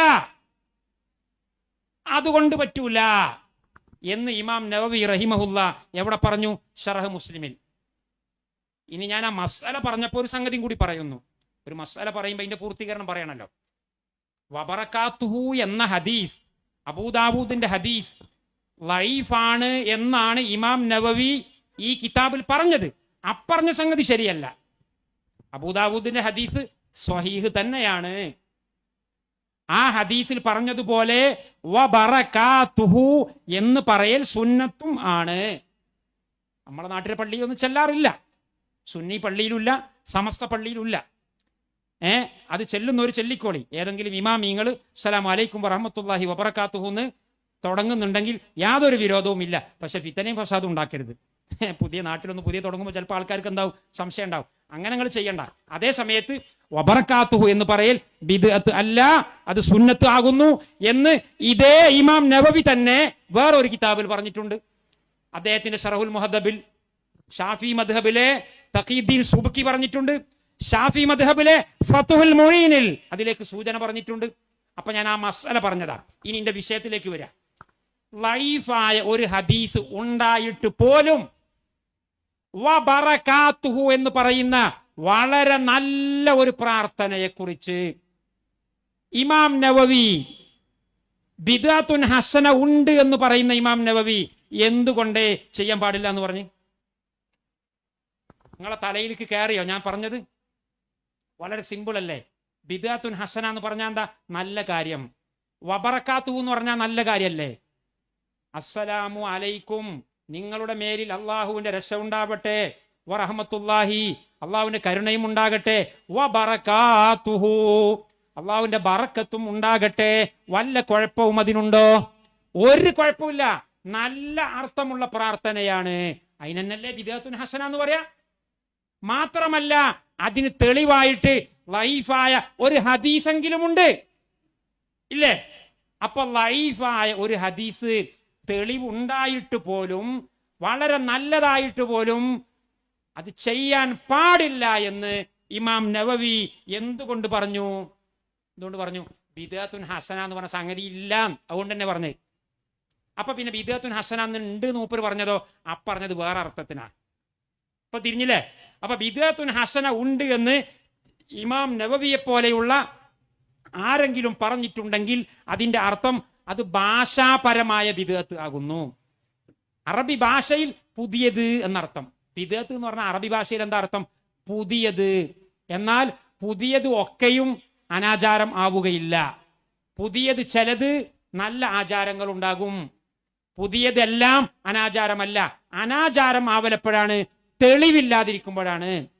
തെളിവുണ്ടോ സദാചാരമാണ്, തെളിവില്ലയോ അനാചാരമാണ്.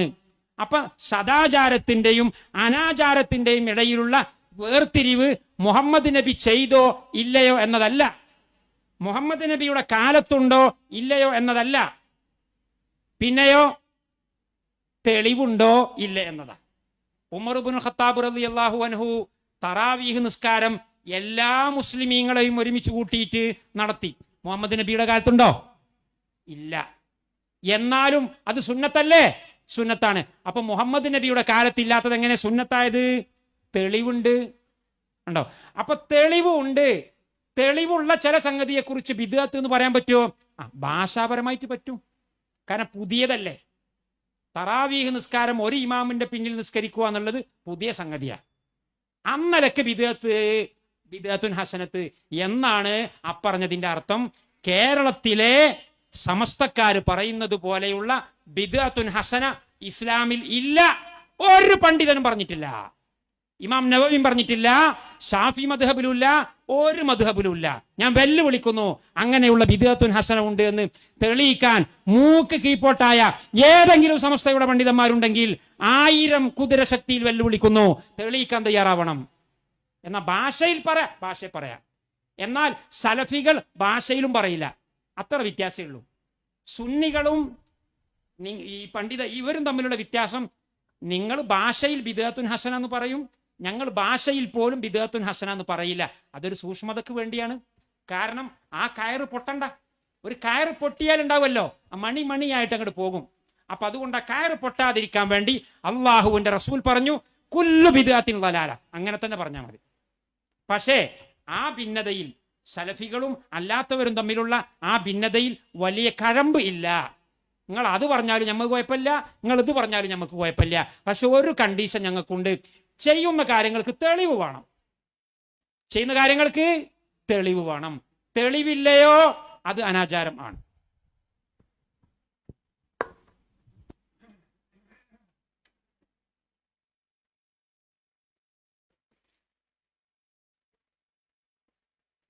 അസ്സലാമു അലൈക്കും വറഹ്മത്തുള്ളാഹി. ഉസ്താദിൻ്റെ ഒരു ഹദീസ് ഞാൻ കേൾക്കുകയുണ്ടായി. നഹ ഖബർമേൽ എഴുതി വെക്കൽ അത് നിരോധിച്ചിട്ടുണ്ട് എന്ന്. അപ്പോൾ ഇപ്പം മീസാങ്കല്ലുമേലൊക്കെ നമ്മളുടെ മരിച്ച ദിവസം, പേര്, ഇതൊക്കെ എഴുതി വെക്കുന്നത് കാണാം. ഇപ്പം തുടങ്ങിയിട്ടുണ്ട് ഞങ്ങളെ മഹല്ലിലും. അത് ഹറാം ആണോ, നിരോധിച്ചിട്ടുണ്ടോ എന്നാണ് ചോദ്യം.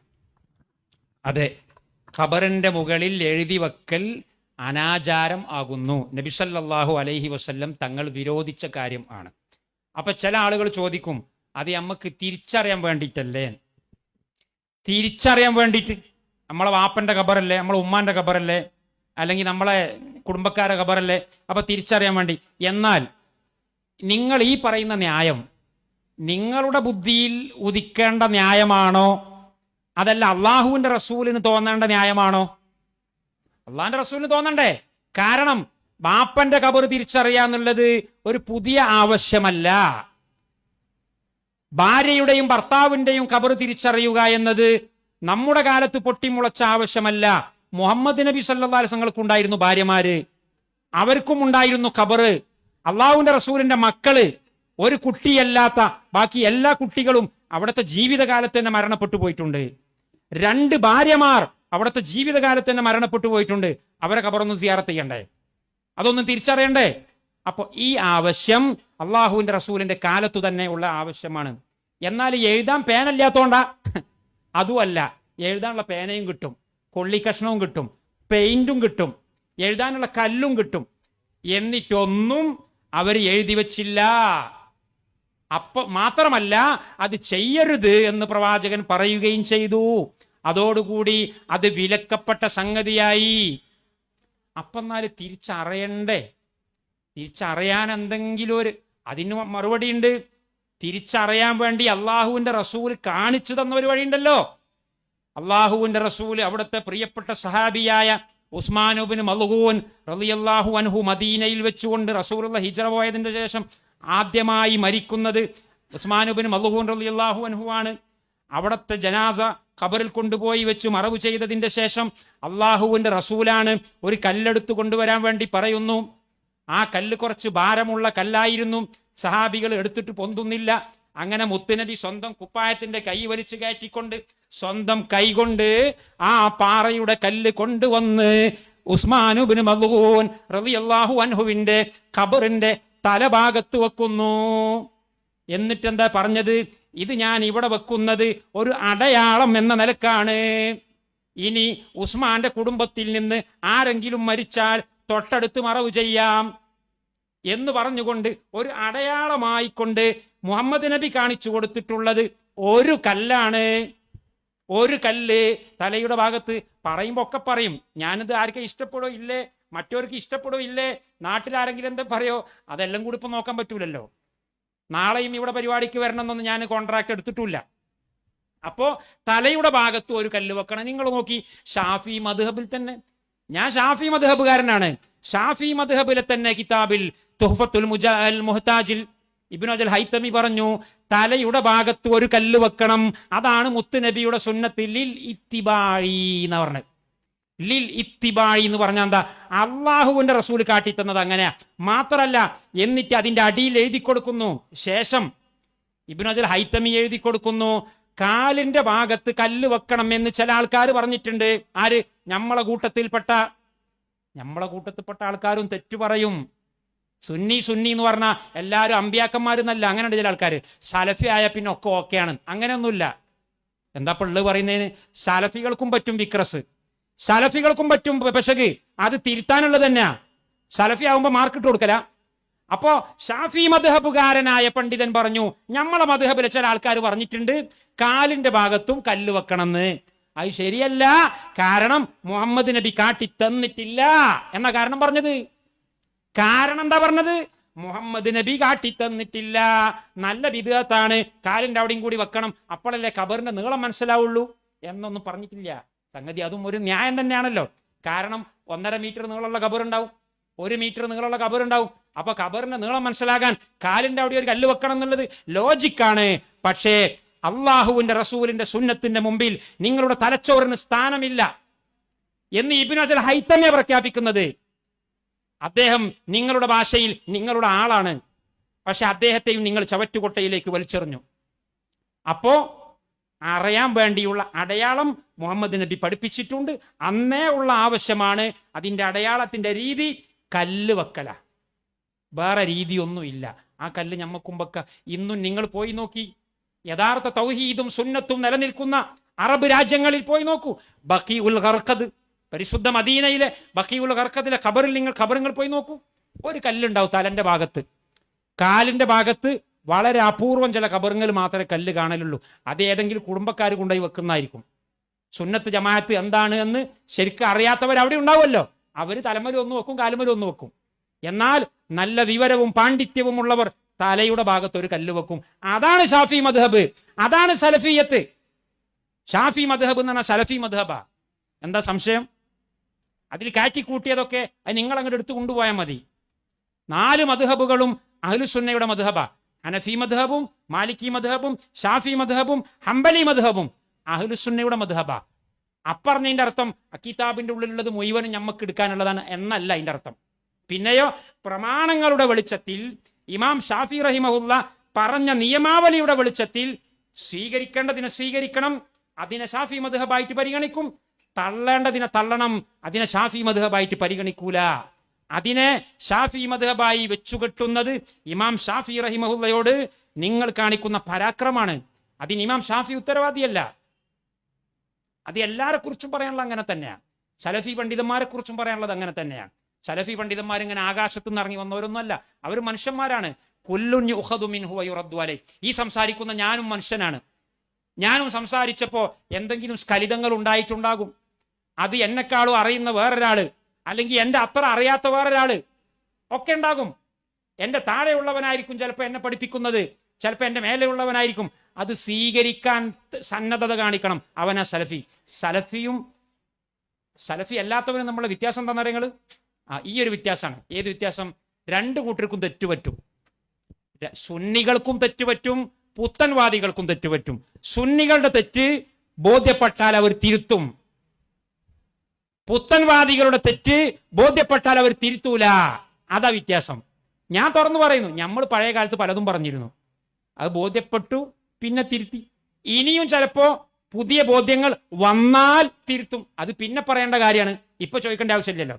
എന്നാൽ നിങ്ങൾക്ക് എന്തെല്ലാം തെറ്റുകളിവിടെ പറ്റി, നിങ്ങൾക്ക് നമ്മൾ എത്ര വട്ടം പറഞ്ഞു തന്നു, നിങ്ങൾ തിരുത്തിയോ? നിങ്ങൾ ഇടയിൽ തലയണ മന്ത്രം നടത്തുന്നത് നമുക്കറിയാം. നിങ്ങളുടെ ഇടയിലുള്ള തെറ്റുകൾ നിങ്ങളുടെ ഇടയിൽ നിങ്ങൾ കൈകാര്യം ചെയ്യുന്നുണ്ട്. പക്ഷെ പുറം ലോകത്ത് നിങ്ങളുടെ വാക്കുകളും പ്രസംഗങ്ങളും കേട്ട് പിഴച്ചുപോയ സാധാരണക്കാരുടെ മുമ്പിൽ വന്നുകൊണ്ട് തിരുത്താൻ നിങ്ങൾക്ക് തൊലിക്കട്ടിയില്ലാത്ത എന്തുകൊണ്ടാ?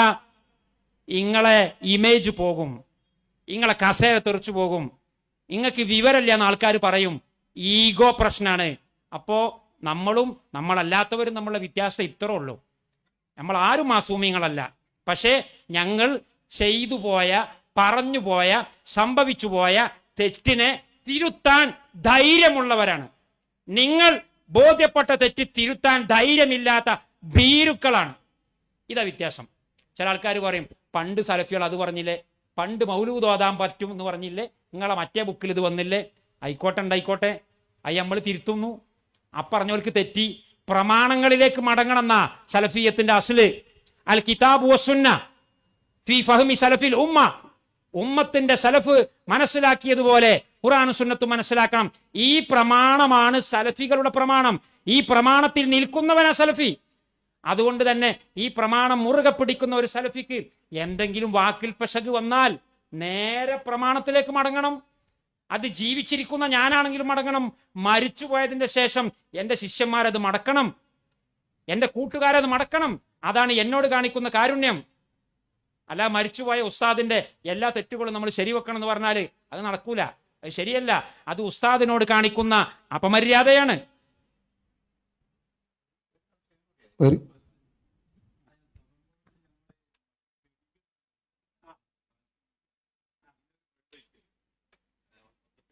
ഖബറും പുറത്ത് ചെടി നടുന്നതിനെ കുറിച്ചാ ചോദ്യം.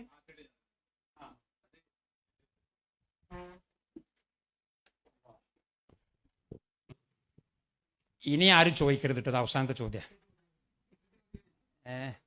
ഇനിയുണ്ടോ? ഖബറും പുറത്ത് ചെടി നടുന്നത് ഷാഫി മദ്ഹബിന്റെ പിൽക്കാലക്കാരായ പണ്ഡിതന്മാരുടെ ഒക്കെ കിതാബിലുള്ളത് ഒരു നല്ല യുസ്തഹബു എന്ന് പറഞ്ഞാൽ നല്ല കാര്യം എന്ന് പറഞ്ഞിട്ടുണ്ട്. എന്നാൽ അങ്ങനെ ചെടി നടുന്നതിന് അവര് പറയുന്ന തെളിവ് എന്താണ്? അവർ പറയുന്ന തെളിവ് നബി സല്ലല്ലാഹു അലൈഹി വസല്ലം തങ്ങളിൽ നിന്ന് ഉദ്ധരിച്ചു വന്നിട്ടുള്ള 1-2 ഹദീസുകളാണ്. ബുഖാരിയിലും മുസ്ലിമിലും അല്ലാതെയും ഒക്കെയുള്ള സ്വഹീഹായ 1-2 ഹദീസുകളുണ്ട്. ഏതാണത്? നബി സല്ലല്ലാഹു അലൈഹി വസല്ലം ഒരിക്കൽ ഒരു ഖബറിന്റെ അടുത്ത് 2 ഖബറിന്റെ അടുത്തൂടെ അങ്ങനെ നടന്നു പോകുമ്പോൾ ആ ഖബറാളികൾക്ക് ഖബറിന്റെ ഉള്ളിൽ ശിക്ഷ നൽകപ്പെടുന്നുണ്ട് എന്ന് റസൂലുള്ളാഹിക്ക് മനസ്സിലായി. അള്ളാഹുവിന്റെ വഹിയിലൂടെ മനസ്സിലായി. ഒരാൾ പരദൂഷണം പറയുന്ന ആളായിരുന്നു, വേറെ ഒരാൾ മൂത്രമൊഴിച്ചാൽ ശരിയായി വൃത്തിയാക്കാത്ത ആളായിരുന്നു. അതുകൊണ്ട് ആ 2 ഖബറാളികൾക്കും ശിക്ഷയുണ്ട്. അതുകൊണ്ട് നിങ്ങൾ ഒരു കമ്പ്, ഒരു പച്ച ഈത്തപ്പനയുടെ കമ്പ് കൊണ്ടുവരൂ എന്ന് പറഞ്ഞു. സഹാബികൾ കമ്പ് കൊണ്ടുപോയി കൊടുത്തു. ആ കമ്പ് പ്രവാചക ശ്രേഷ്ഠർ 2 കഷ്ണമായി പൊട്ടിച്ചു. ഓരോ കമ്പും ഓരോ ഖബറിന്റെ തലക്കൽ എന്ത് ചെയ്തു? നട്ടുപിടിപ്പിച്ചു. എന്നിട്ട് പ്രവാചകൻ പറഞ്ഞു, ലഅല്ലഹു അൻ യുഗ്ഫറ ലഹുമാ മാ ലം യൈബസ. ഈ 2 കമ്പുകളും ഉണങ്ങുന്നത് വരെ, ഇത് പച്ചയാണല്ലോ, പച്ചയായ കമ്പ്, ഈ 2 കമ്പുകളും ഉണങ്ങുന്നത് വരെ അല്ലാഹു തആല ആ ഖബറിലുള്ള ആളുകൾക്ക് ശിക്ഷയിൽ ഇളവ് നൽകാൻ വേണ്ടിയാണ് ഞാൻ അങ്ങനെ ചെയ്തത് എന്ന് പ്രവാചക തിരുമേനി പറയുകയും ചെയ്തു. ഇത് സ്വഹീഹുൽ ബുഖാരിയിലും മുസ്ലിമിലും ഒക്കെ ഉള്ള ഹദീസാണ്. ഈ ഹദീസിന്റെ വെളിച്ചത്തിൽ നമുക്കും ഇപ്രകാരം ഒരു മയ്യിത്തിനെ ഖബറടക്കിയാൽ ഖബറിന്റെ മേലെ എന്തെങ്കിലും ഒരു ചെടിയോ പച്ച സസ്യങ്ങൾ എന്തെങ്കിലും നട്ടുപിടിപ്പിക്കൽ നല്ല കാര്യമാണ് എന്ന് ഷാഫി മദ്ഹബിന്റെ ഗ്രന്ഥങ്ങളിൽ കാണുന്നുണ്ട്. എന്നാൽ എനിക്കവിടെ പറയാനുള്ളത്, മറ്റുള്ള പണ്ഡിതന്മാരിൽ പലരും പറഞ്ഞതനുസരിച്ച് തന്നെ, എൻ്റെ സ്വന്തം അഭിപ്രായമൊന്നുമല്ല, ഷാഫി മദ്ഹബിലെ പ്രഗത്ഭനായ പണ്ഡിതനാണ് അൽ ഇമാമു അബൂ സുലൈമാനുൽ ഖത്താബി. അബൂ സുലൈമാനുൽ ഖത്താബി റഹിമഹുല്ല അദ്ദേഹത്തിന്റെ മആലിമുസ്സുനൻ, സുനനു അബൂദാവൂദിന്റെ വ്യാഖ്യാന ഗ്രന്ഥമായ മആലിമുസ്സുനനിൽ ഈ ഹദീസിനെ വ്യാഖ്യാനിച്ചുകൊണ്ട് പറയുന്ന സ്ഥലത്ത് അദ്ദേഹം പറഞ്ഞു, നബി സല്ലല്ലാഹു അലൈഹി വസല്ലം തങ്ങളുടെ ഈ പ്രവൃത്തിയെ അവലംബിച്ചുകൊണ്ട് നമ്മുടെ നാട്ടിലുള്ള പല ആളുകളും ഖബറിന്റെ മുകളിൽ ചെടിയും പൂവുകളുമെല്ലാം കൊണ്ടുപോയി വെക്കുന്നുണ്ട്. അതിന് യാതൊരു അടിസ്ഥാനവും ഇല്ല. തിരിഞ്ഞോ? ഈ ഹദീസ് അതിന് തെളിവല്ല. അതാ പറഞ്ഞത്, ഈ ഹദീസ് അതിന് തെളിവാക്കാൻ പറ്റൂല, അത് ഒരു മതപരമായ കാര്യമല്ല എന്ന് അബൂ സുലൈമാനുൽ ഖത്താബി റഹിമഹുല്ല പറഞ്ഞിട്ടുണ്ട്. അതിന് അദ്ദേഹം ന്യായം പറഞ്ഞത്, അപ്പൊ നബി സല്ലല്ലാഹു അലൈഹി വസല്ലം ചെയ്തതല്ലേ, അപ്പൊ ഞമ്മക്കും ചെയ്തൂടെ, അത് ദീനല്ലേ എന്നൊരു സംശയമുണ്ട്. അതിന് അദ്ദേഹം മറുപടി പറഞ്ഞത് 2-3 രീതിയിലുള്ള മറുപടിയാണ്. അതിൽ ചിലത് എൻ്റെ ഓർമ്മയിലുള്ള ഞാൻ പറയാം. ഒരു മറുപടി, മുഹമ്മദ് നബി സല്ലല്ലാഹു അലൈഹി വസല്ലം ആകെ 2 ഖബർ മാത്രമല്ലല്ലോ കണ്ടത്. റസൂലുള്ളാഹിന്റെ ജീവിതത്തിൽ എത്രയോ മയ്യത്ത് ഖബറടക്കിയിട്ടില്ലേ? കുടുംബക്കാരുടേതും സഹാബികളുടേതും ബന്ധപ്പെട്ട ഒരുപാട് ആളുകളുടെ ഖബറുകൾ അള്ളാഹുവിന്റെ റസൂൽ സാക്ഷിയായിട്ടുണ്ട്. ഒരൊറ്റ ഖബറിലും മുഹമ്മദ് നബി സല്ലല്ലാഹു അലൈഹി വസല്ലം ഒരു ചെടിയോ ഒരു പുഷ്പമോ വെച്ചതായിട്ട് എവിടെയും ഇല്ല. അള്ളാഹുവിന്റെ റസൂലിന്റെ സഹാബികൾ 100 കണക്കിന് ഖബറുകൾ ഉണ്ടാക്കിയിട്ട് മയ്യത്തിനെ മറവ് ചെയ്തിട്ടുണ്ട്. ഒരാളിൽ നിന്നും ഉദ്ധരിക്കപ്പെട്ടിട്ടില്ല. ഒരു സഹാബിയുടേതുണ്ട്, ഒറ്റ സഹാബിയുടേത്. അതും ഖബറിന്റെ പുറത്ത് നാട്ടിയതല്ല, ഖബറിന്റെ ഉള്ളിൽ മയ്യത്ത് വെക്കുമ്പോ അവിടെ ഞാൻ മരിച്ചാൽ എൻ്റെ മയ്യത്ത് നിങ്ങൾ ഖബറിൽ വെക്കുമ്പോൾ അതിൻ്റെ ഉള്ളിൽ ഒരു ചെടിയുടെ കഷ്ണം നിങ്ങൾ ഇട്ടേക്കണമെന്ന് ഒരു സഹാബി വര്യൻ വസിയത്ത് ചെയ്തിട്ടുണ്ട്. അത് നമ്മളെ നാട്ടിലെ ചെടി നടലല്ലോ. എന്നാൽ അതിനെപ്പോലും പണ്ഡിതന്മാർ സുന്നത്തായി പരിഗണിച്ചിട്ടില്ല. എന്നാൽ നമ്മൾ അതിനെപ്പറ്റി ഒരു കട്ട ബിദ്അത്ത് എന്ന് പറയണ്ട എന്നാണ് എൻ്റെ ഒരു അഭിപ്രായം. എന്തുകൊണ്ട്? ഒരു സഹാബിയിൽ നിന്ന് ഇങ്ങനെ ഒരു വസിയത്ത് വന്നിട്ടുണ്ടല്ലോ. അപ്പൊ അതിനെല്ലാം പരിഗണിച്ച് ഒരു സഹിഷ്ണുതാപരമായ നിലപാട് എടുത്താൽ മതി. പിന്നെ മുഹമ്മദ് നബി എന്തിനാണ് അത് നട്ടത്? അതിന്റെ മറുപടി പണ്ഡിതന്മാർ പറഞ്ഞത് അത് മുഹമ്മദ് നബിയുടെ ഖുസൂസിയത്ത് ആണ്. ഈ രണ്ട് മയ്യത്തുകൾ ശിക്ഷിക്കപ്പെടുന്നുണ്ട് എന്ന് അള്ളാഹു അറിയിച്ചു കൊടുത്തപ്പോൾ അള്ളാഹുവിന്റെ റസൂലിന്റെ കൈകൊണ്ട് നട്ടതാണ്. അള്ളാഹുവിന്റെ റസൂലിന്റെ കൈകൊണ്ട് നടുമ്പോൾ അതിനൊരു പ്രത്യേകതയുണ്ട്. ആ പ്രത്യേകത സഹാബികൾക്കില്ല, ഞമ്മക്കുങ്ങക്കും ഏതായാലും ഇല്ല. അതുകൊണ്ട് ആ രണ്ട് ഖബറിന്റെ മാത്രം വിഷയത്തിൽ അള്ളാഹുവിന്റെ റസൂലിന്റെ മാത്രം പ്രത്യേകതയായിട്ടുള്ള സംഗതിയാണ്. ഇങ്ങനെയൊക്കെയുള്ള വിശദീകരണങ്ങൾ നേരത്തെ കഴിഞ്ഞുപോയ പണ്ഡിതന്മാർ തന്നെ ഈ ഹദീസിന് നൽകിയിട്ടുണ്ട്. അതിന്റെ വെളിച്ചത്തിൽ കൂടിയാണ് ഞാൻ പറയുന്നത് അതൊരു പ്രത്യേക സുന്നത്തായി കാണേണ്ടതില്ല. എന്നാൽ ആരെങ്കിലും ചെയ്യുന്നുണ്ടെങ്കിൽ അതിനെന്ത് ചെയ്യണ്ട, വിമർശിക്കണ്ട. ബിദ്അത്താണ് എന്ന് പറഞ്ഞ് കാർക്കശ സ്വഭാവത്തിൽ പെരുമാറുകയും വേണ്ട. കാരണം ഇങ്ങനെ ചില അല്ലേ, റസൂൽ ഒന്ന് ചെയ്തു, വേറൊരു സഹാബി ഇങ്ങനെ വസിയത്ത് ചെയ്തു, എന്നാൽ അബൂബക്കർ സിദ്ദീഖ് ചെയ്തണോ? ഇല്ല. ഉമർ ഖത്താബ് ചെയ്തണോ? ഏതെങ്കിലും 4 ഖുലഫാഉ റാഷിദീങ്ങളിൽ ഒരാൾ ചെയ്തു? ഇല്ല. 4 മദ്ഹബിന്റെ ഇമാമിങ്ങളിൽ ആരെങ്കിലും പറഞ്ഞിനോ? ഇല്ല. അപ്പൊ നമ്മളെ ഭാഗത്തിന് തന്നെയാണ് കനം കൂടുതൽ. അതുകൊണ്ട് അതുകൊണ്ടാണ് ഞാൻ പറഞ്ഞത്, എൻ്റെ വ്യക്തിപരമായിട്ട് ഞാൻ പറയുമ്പോൾ അത് സുന്നത്ത് ഇല്ല. സുന്നത്ത് ഉണ്ട് എന്ന് പറയാനുള്ള പ്രമാണം ഭദ്രം അല്ല.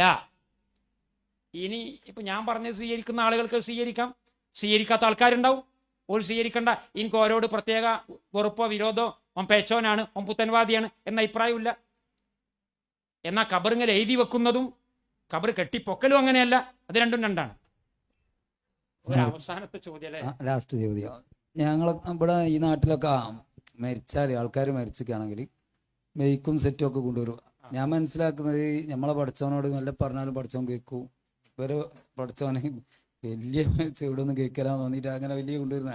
പക്ഷെ ആ അവിടുന്ന് ഒരു പ്രാർത്ഥിക്കുന്നതാണെങ്കിൽ വളരെ നല്ല കാര്യങ്ങളാണ്. അവിടെ നമ്മളെ നിലപാട് എന്താണ്, നമ്മൾ എന്താ ചെയ്യേണ്ടത്, ആമീൻ പറയണോ, കൈ പൊക്കണോ ഒന്ന് വിശദീകരിച്ചാണ്. മരിച്ചു കഴിഞ്ഞാൽ എന്തൊക്കെയാ ചെയ്യേണ്ടത് എന്നുള്ളതിന് വളരെ വ്യക്തമായി നബി സല്ലല്ലാഹു അലൈഹി വസല്ലം തങ്ങളിൽ നിന്ന് സ്ഥിരപ്പെട്ടു വന്ന സംഗതികളുണ്ട്. ആ സംഗതികൾ മാത്രമേ മതം എന്ന നിലക്ക് ചെയ്യാൻ പറ്റൂ. മരിച്ചു കഴിഞ്ഞാൽ നബി സല്ലല്ലാഹു അലൈഹി വസല്ലം തങ്ങൾ മരണപ്പെട്ടു പോയ ചില സഹാബികളുടെ വീട്ടിൽ ചെന്നുകൊണ്ട് മരിച്ചുപോയ ആൾക്ക് വേണ്ടി മഗ്ഫിറത്തിന് വേണ്ടി പ്രാർത്ഥിച്ചിട്ടുണ്ട്. അല്ലാഹു മഗ്ഫിർലി അബീ സലമ, അബൂസലമക്ക് നീ പുറത്തു കൊടുക്കണേ പടച്ചോനെ. അത് കൂട്ടുപ്രാർത്ഥനയല്ല. റസൂലുള്ളാഹി അങ്ങനെ ദ്വാരിക്കുക, വേറുള്ളവരൊക്കെ പാടെ കൂടി ആമീൻ ആമീൻ എന്ന് പറയാ, അങ്ങനെയല്ല. അത് ഒന്ന്. മറ്റൊന്ന്, ഒരാൾ മരിച്ച വീട്ടിലേക്ക് നമ്മൾ ചെല്ലുമ്പോൾ അവിടെ അദ്ദേഹത്തിൻ്റെ കുടുംബക്കാരും ബന്ധുമിത്രാദികളും ഉണ്ടാവും. അവരെ കാണുമ്പോൾ സലാം പറഞ്ഞ് മുസാഫഹത്ത് ചെയ്ത് അവർക്ക് താസിയത്ത് പറയുക. അഅ്ളമല്ലാഹു അജ്റക വ അഹ്സന അസാഅക വ ഗഫറ ലിമയ്യിതിക. അത് അറബിയിലാണ് പ്രാർത്ഥിക്കേണ്ടത്. മുഹമ്മദ് നബി സല്ലല്ലാഹു അലൈഹി വസല്ലം അറബിയിലാണ് പ്രാർത്ഥിച്ചത്. പക്ഷേ അറബിയിൽ പ്രാർത്ഥിക്കുമ്പോൾ അതിൻ്റെ അർത്ഥം അറിയുമ്പോഴേ ഫലമുണ്ടാകുള്ളൂ. ഖുർആൻ പോലെയല്ല. പരിശുദ്ധ ഖുർആൻ അർത്ഥം അറിഞ്ഞാലും അർത്ഥം അറിഞ്ഞിട്ടില്ലെങ്കിലും ഫലം ചെയ്യും. പനിയുടെ ഗുളിക പോലെയാണ്. പനിന്റെ ഗുളിക അത് നിങ്ങൾ ബോധം കെട്ട് കിടക്കുമ്പോൾ നിങ്ങൾക്ക് ഒരു ഗുളിക തന്നു, ബോധരഹിതനായി കിടക്കുകയാണ്, ഡോക്ടർ ഒരു ഗുളിക എഴുതി തന്നു, നിങ്ങളത് അറിയുന്നില്ല, എന്നാലും നിങ്ങൾക്ക് ബോധം തെളിയും അല്ലേ? ഇത് ഏത് ഗുളികയാണ്, ഏത് മരുന്ന് ഷാപ്പുന്നാണ്, ഏത് ഡോക്ടർ എഴുതി തന്ന എന്നൊന്നും നിങ്ങൾ തന്നെ ബോധമില്ലാതെ കിടക്കല്ലേ. എന്നാൽ പോലും ആ ഗുളിക നിങ്ങൾക്ക് ഫലം ചെയ്യുമല്ലോ, ചെയ്യും. എന്നതുപോലെ പരിശുദ്ധ ഖുർആൻ അർത്ഥം അറിഞ്ഞുകൊണ്ടാണെങ്കിലും അർത്ഥം അറിഞ്ഞിട്ടില്ലെങ്കിലും നിങ്ങൾക്ക് ഫലം ചെയ്യും. അർത്ഥം അറിഞ്ഞുകൊണ്ടായാൽ കൂടുതൽ ഫലം ചെയ്യും. എന്നാൽ ഖുർആനിന്റെ ഈ പ്രത്യേകത മറ്റുള്ള ഒരു സംസാരത്തിനും ഇല്ല. അത് ദിക്റാവട്ടെ ദുആ ആവട്ടെ, അതെല്ലാം അർത്ഥം അറിഞ്ഞുകൊണ്ട് ചെയ്യുമ്പോഴേ അതിൻ്റെ കൂലിയും പ്രതിഫലവും അതിൻ്റെ ഫലവും ലഭിക്കും. അപ്പം അതുകൊണ്ട് നമ്മൾ സാധാരണ നമ്മുടെ നാട്ടിലൊക്കെ മലയാളികൾ സാധാരണക്കാരാണല്ലോ. അപ്പം നിങ്ങൾ അറബിയിൽ ആദ്യം അഅ്ളമല്ലാഹു അജ്റക വ അഹ്സന അസാഅക വ ഗഫറ ലിമയ്യിതിക എന്ന് സുന്നത്ത് കിട്ടാൻ വേണ്ടി മുഹമ്മദ് നബി സല്ലല്ലാഹു അലൈഹി വസല്ലം പഠിപ്പിച്ചതുപോലെ അറബി പറയാം.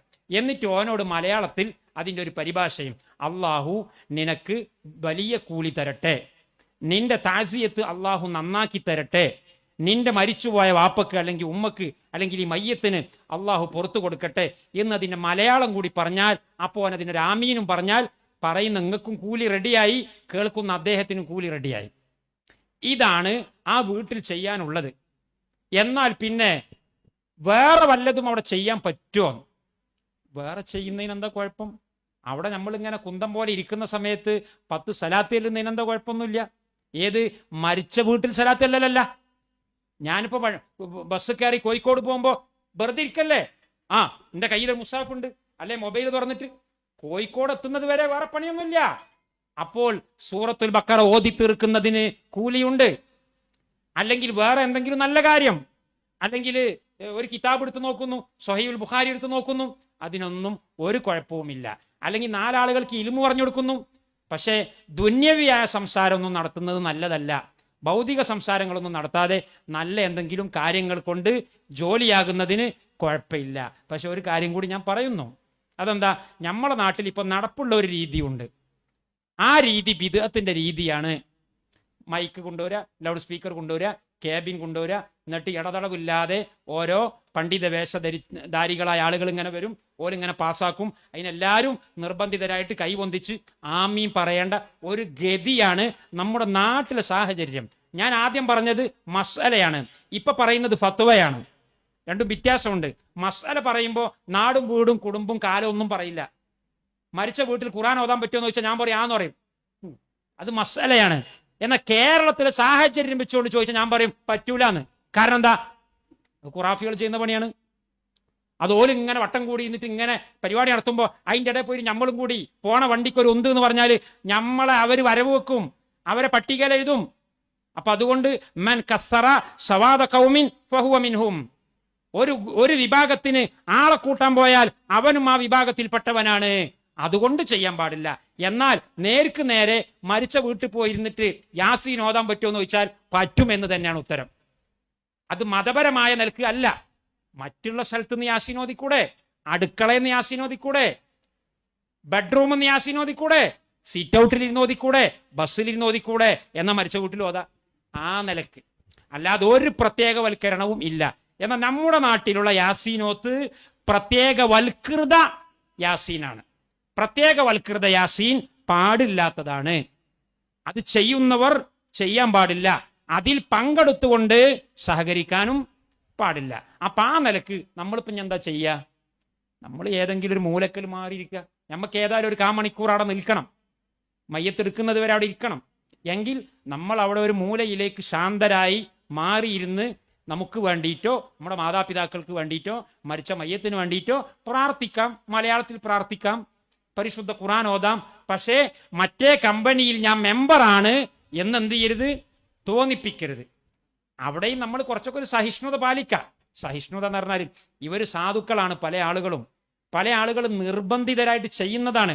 അപ്പം നമ്മളൊരു ഏറ്റുമുട്ടൽ സ്വഭാവം ഒന്നും ഉണ്ടാക്കാതെ സൗമ്യമായിട്ട് നമ്മളെ കണ്ടാൽ ആളുകൾക്ക് എന്തേ തോന്നാവൂ, അവന് ബിദ്അത്തിനോട് വെറുപ്പായതുകൊണ്ട് മാറി നിൽക്കുന്നതാണ്, അല്ല നമ്മളോട് പ്രത്യേക വൈരാഗ്യമൊന്നുമില്ല എന്ന് തോന്നുന്ന രീതിയിൽ വളരെ തവാളുവോടുകൂടി ഒരു മൂലയിൽ മാറി നിന്നിട്ട് നമുക്ക് ദ്വാരക്കാം, ഓരോ കൂട്ടത്തിൽ ഞാനില്ല എന്നുള്ളൊരു മെസ്സേജ് കൊടുത്താൽ മതി.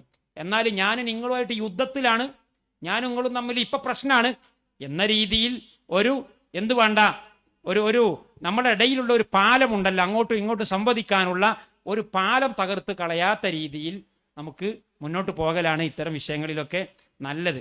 ഞാൻ വളരെ പ്രാങ്കായിട്ടാണ് സംസാരിച്ചത്, അതെ, ഓപ്പണായിട്ട്, ഒരു ഒളിയും മറയില്ലാതെ.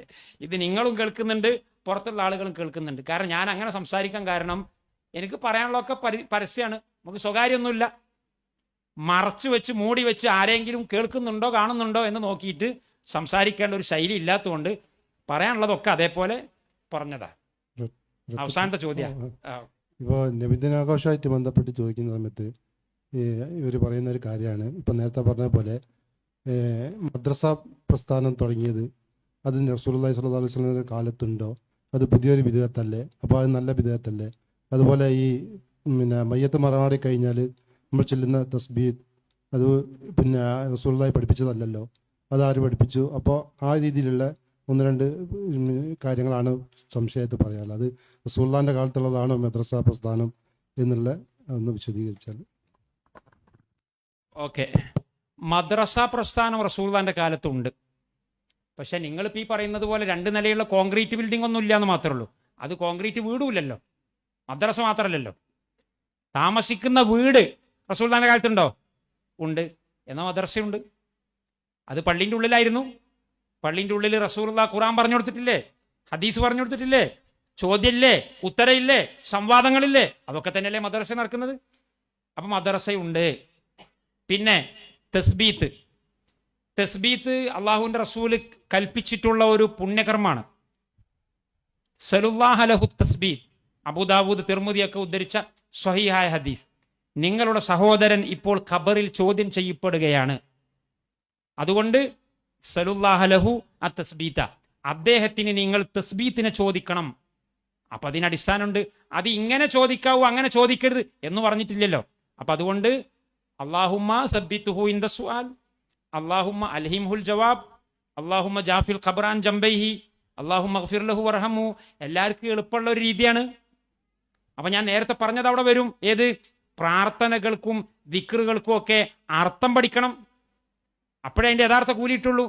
അപ്പോൾ ഒരാൾ പറയാണ്, അല്ല അത് ഞാൻ മലയാളത്തിൽ ചൊല്ലിക്കോളാം. ആയിക്കോട്ടെ, ഒരു കുഴപ്പമില്ല. നമ്മള് അല്ലാഹുമ്മ സബ്ബിത്തുഹു ഇൻദ സുആൽ എന്ന് തന്നെ ചൊല്ലണം എന്നും, അല്ലെങ്കിൽ ആ ഫോമിന്, ആ വാചകത്തിന് പ്രത്യേക കൂലിയുണ്ട് എന്നും നമ്മൾ പറഞ്ഞിട്ടില്ല. അങ്ങനെ പറഞ്ഞാൽ ബിദ്അത്താകും. അല്ലാഹുമ്മ സബ്ബിത്തുഹു ഇൻദ സുആൽ എന്ന ആ വാചകത്തിന് പ്രത്യേക പുണ്യമുണ്ട് എന്ന് വിചാരിക്കുമ്പോൾ ബിദ്അത്താവും. അതേ സമയത്ത് മയ്യത്തിന് വേണ്ടി തസ്ബീത്ത് ചോദിക്കാൻ പ്രവാചകൻ പറഞ്ഞിട്ടുണ്ട്. ആ നിലക്ക് ഞാൻ എനിക്ക് മനപ്പാടമുള്ള, എൻ്റെ വായിൽ പറയാൻ എളുപ്പമുള്ള ഒരു ശൈലിയിൽ ചോദിക്കുകയാണ് എന്ന നിലക്കാണെങ്കിൽ ഒരു പ്രശ്നമില്ല. അത് അറബിയിലാവാം, മലയാളത്തിലാവാം, മറ്റേത് ഭാഷയിലും ആവാം. തിരിഞ്ഞില്ലേ? അപ്പൊ എല്ലാവരും കൂടി അത് കൂടെ ചൊല്ലിക്കോട്ടെ എന്ന് കരുതിയിട്ടായിരിക്കും ഇങ്ങനെ ഒരു ഫോം ഉണ്ടാക്കിയത്. അതുകൊണ്ടൊന്നും കുഴപ്പമില്ല.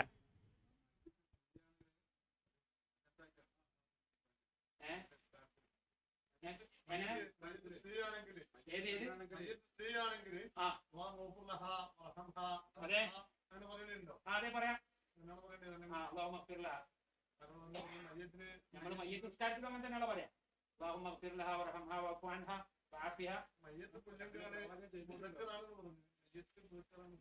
അല്ല, അത് പിന്നെ അന്നേരത്ത് ഇനിയിപ്പോ കൃത്യമായിട്ട് എനിക്കത് അറിയില്ല. വല്ല നിർണിത കർശനമായിട്ട് വല്ല നിലപാടും ആ വിഷയത്തിൽ പണ്ഡിത ലോകത്ത് ഉള്ളതായിട്ട് ഞാൻ അറിയില്ല. ഇനി ഹൂ എന്ന് പറഞ്ഞാൽ കുഴപ്പമൊന്നുമില്ല. മയ്യത്ത് പുരുഷൻ എന്ന നിലക്ക് പുല്ലിംഗമായിട്ടാണ് ഉപയോഗിക്കല്. അന്നേരക്ക് ഹൂ എന്ന് പറയുന്നത് കൊണ്ട് കുഴപ്പമൊന്നുമില്ല. പക്ഷെ ഹാ എന്നും പറയാം. ജനാസ എന്നുണ്ടല്ലോ, ജനാസ സ്ത്രീലിംഗല്ലേ.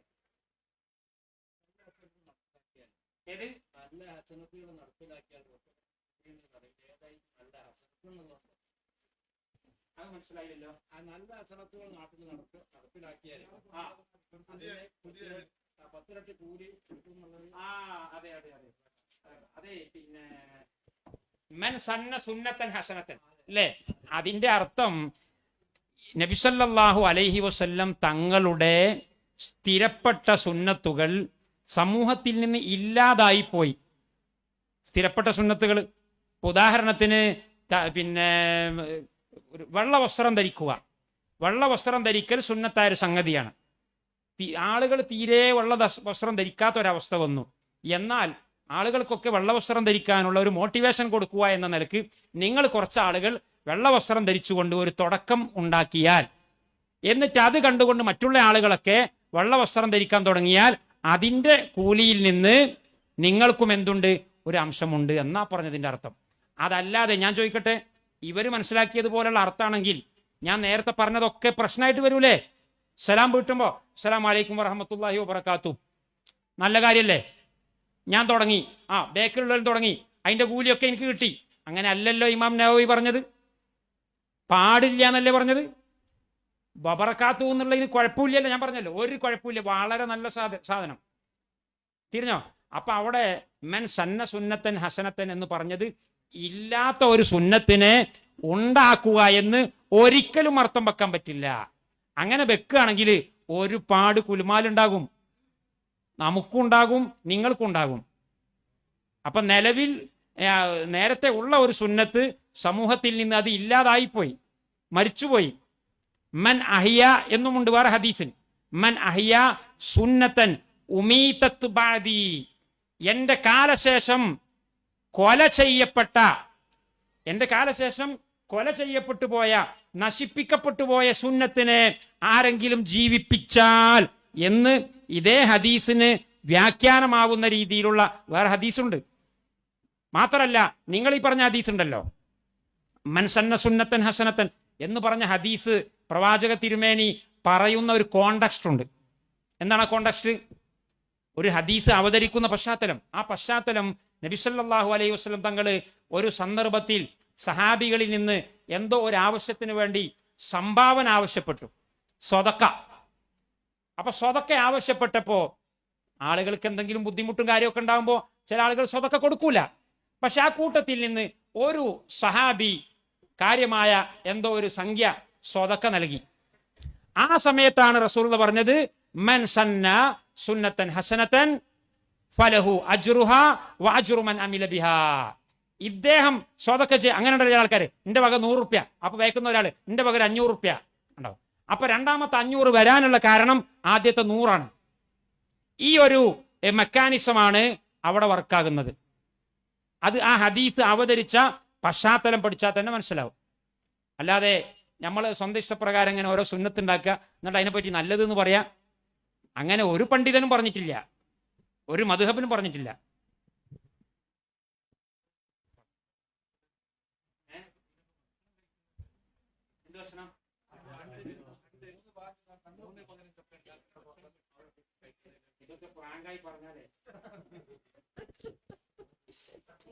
കൂടുതൽ ഒന്നുകൂടി ചോദിക്കട്ടെ. അത് ബിദ്അത്തിന്റെ പേരിൽ ഉണ്ടാക്കിയതാണെങ്കിൽ കഴിക്കാൻ പാടില്ല. എത്രത്തോളം ഷാഫി മദ്ഹബിലെയും മാലിക്കി മദ്ഹബിലെയും ഒക്കെ പണ്ഡിതന്മാർ നബിദിനാഘോഷത്തിന്റെ പേരിൽ ഉണ്ടാക്കുന്ന ഭക്ഷണത്തെക്കുറിച്ച് പറഞ്ഞത് ഞാൻ ഈ 2 ആഴ്ച 3 ആഴ്ച മുന്നേ ഉദ്ധരണികൾ വെച്ചുകൊണ്ട് സംസാരിച്ചത് നെറ്റിൽ കിട്ടും നിങ്ങൾക്ക്, യൂട്യൂബിലും മറ്റുമൊക്കെ. ഇബ്നുൽ ഹാജ് അൽ മാലിക്കി, അതുപോലെ ഇബ്നുൻ നഹാസ് അഷ്ശാഫിഈ, അവരൊക്കെ പറഞ്ഞു റബീഉൽ അവ്വൽ മാസത്തിന് അല്ലെങ്കിൽ അതിലെ 12ന്റെ അന്ന് ഒരു പ്രത്യേകത കൽപ്പിച്ചുകൊണ്ട് ആരെങ്കിലും ഭക്ഷണം ഉണ്ടാക്കിയാൽ അത് കഴിക്കാൻ പാടില്ല എന്ന് വ്യക്തമായിട്ട് മദ്ഹബിലെ പണ്ഡിതന്മാർ പറഞ്ഞത് ഗ്രന്ഥങ്ങളിൽ രേഖപ്പെട്ട് കിടക്കുകയാണ്. അതുപോലെയാണ് നിങ്ങൾ ഈ ചോദിച്ച ചോദ്യത്തിന്റെയും ഉത്തരം. അതേ സമയത്ത് അങ്ങനെ ഒരു ചിന്താഗതിയൊന്നുമില്ല. മരിച്ചുപോയ ആൾക്ക് വേണ്ടി, പരലോക ഗുണത്തിന് വേണ്ടി ഞാൻ സ്വതക്ക ചെയ്യുകയാണ്, 3-40 അടിയന്തരം, അങ്ങനെ പ്രത്യേകതയൊന്നുമില്ല. സ്വതക്ക ചെയ്യാലോ. ആ സ്വതക്ക എന്ന നിലക്ക് ചിലപ്പോ ഒരു കിണർ കുഴിച്ചു കൊടുക്കും, ഒരു പള്ളി ഉണ്ടാക്കി കൊടുക്കും. അറബികളൊക്കെ പള്ളി ഉണ്ടാക്കി കൊടുക്കല, ചിലപ്പോൾ കിണർ കുഴിച്ചു കൊടുക്കും. അതുപോലെ യതീം കുട്ടികൾക്ക് ഭക്ഷണം കൊടുക്കും. അങ്ങനെയുള്ള ഭക്ഷണമാണെങ്കിൽ ഒരു തകരാറുമില്ല, എന്നല്ല, അത് നല്ല കാര്യമാണ്, പുണ്യകർമ്മമാണ്. എന്നാൽ ബിദ്അത്തിന്റെ ചിന്താഗതിയിൽ കെട്ടിക്കൂട്ടി ഉണ്ടാക്കിയതാണോ എങ്കിൽ അത് നമ്മൾ വർജിക്കണം. നമ്മളെ വീട്ടിലൊക്കെ ഇപ്പം ഈ പറഞ്ഞ 40 ആയാൽ നമ്മൾ പോകില്ല എന്നൊക്കെ ഉറപ്പാണ്. അപ്പം സാധാരണ ഇപ്പം അവരൊക്കെ ചെയ്യുന്നത് പിന്നെ എന്തെങ്കിലും ഒരു അറിവ് നടത്തിയിട്ട് ഇറച്ചി നമ്മളെ കൊണ്ടുതരും തലേന്ന് അല്ലെ 2 ദിവസം മുമ്പ്. അതിന്റെ വിധി എന്താണ്? അത് നമ്മൾ വാങ്ങണോ വാങ്ങണ്ടേ? എന്താണ് അതിന്റെ? അതാണ് ഇപ്പൊ ഞാൻ ഈ പറഞ്ഞത്. അവർ അറുത്തത് ഏതൊരു ഉദ്ദേശം വെച്ചുകൊണ്ടാണ്? കേവലം സ്വതക്ക എന്ന ഉദ്ദേശം ആണോ എങ്കിൽ അത് വാങ്ങുന്നത് നല്ലതാണ്. കാരണം സ്വതക്കയല്ലേ, അവരെ മയ്യത്തിന് കൂലി കിട്ടാനല്ലേ. അപ്പൊ സ്വതക്ക എന്ന ഉദ്ദേശം ആണ് എന്ന് നിങ്ങൾക്ക് തോന്നിയിട്ടുണ്ടെങ്കിൽ നിങ്ങൾക്ക് വാങ്ങാം. അതല്ല, സ്വതക്കയല്ല, ആചാരമാണ്, ചടങ്ങാണ്, ഇസ്ലാമിൽ ഇല്ലാത്ത ചടങ്ങ്, ഇസ്ലാമിൽ ഇല്ലാത്ത ആചാരം എന്ന നിലക്കാണ് എന്ന് നിങ്ങൾക്ക് തോന്നിയാൽ വാങ്ങാൻ പാടില്ല. അപ്പൊ അത് തീരുമാനിക്കേണ്ടത് നിങ്ങളാണ്, ഞാനല്ല. എനിക്കറിയില്ല.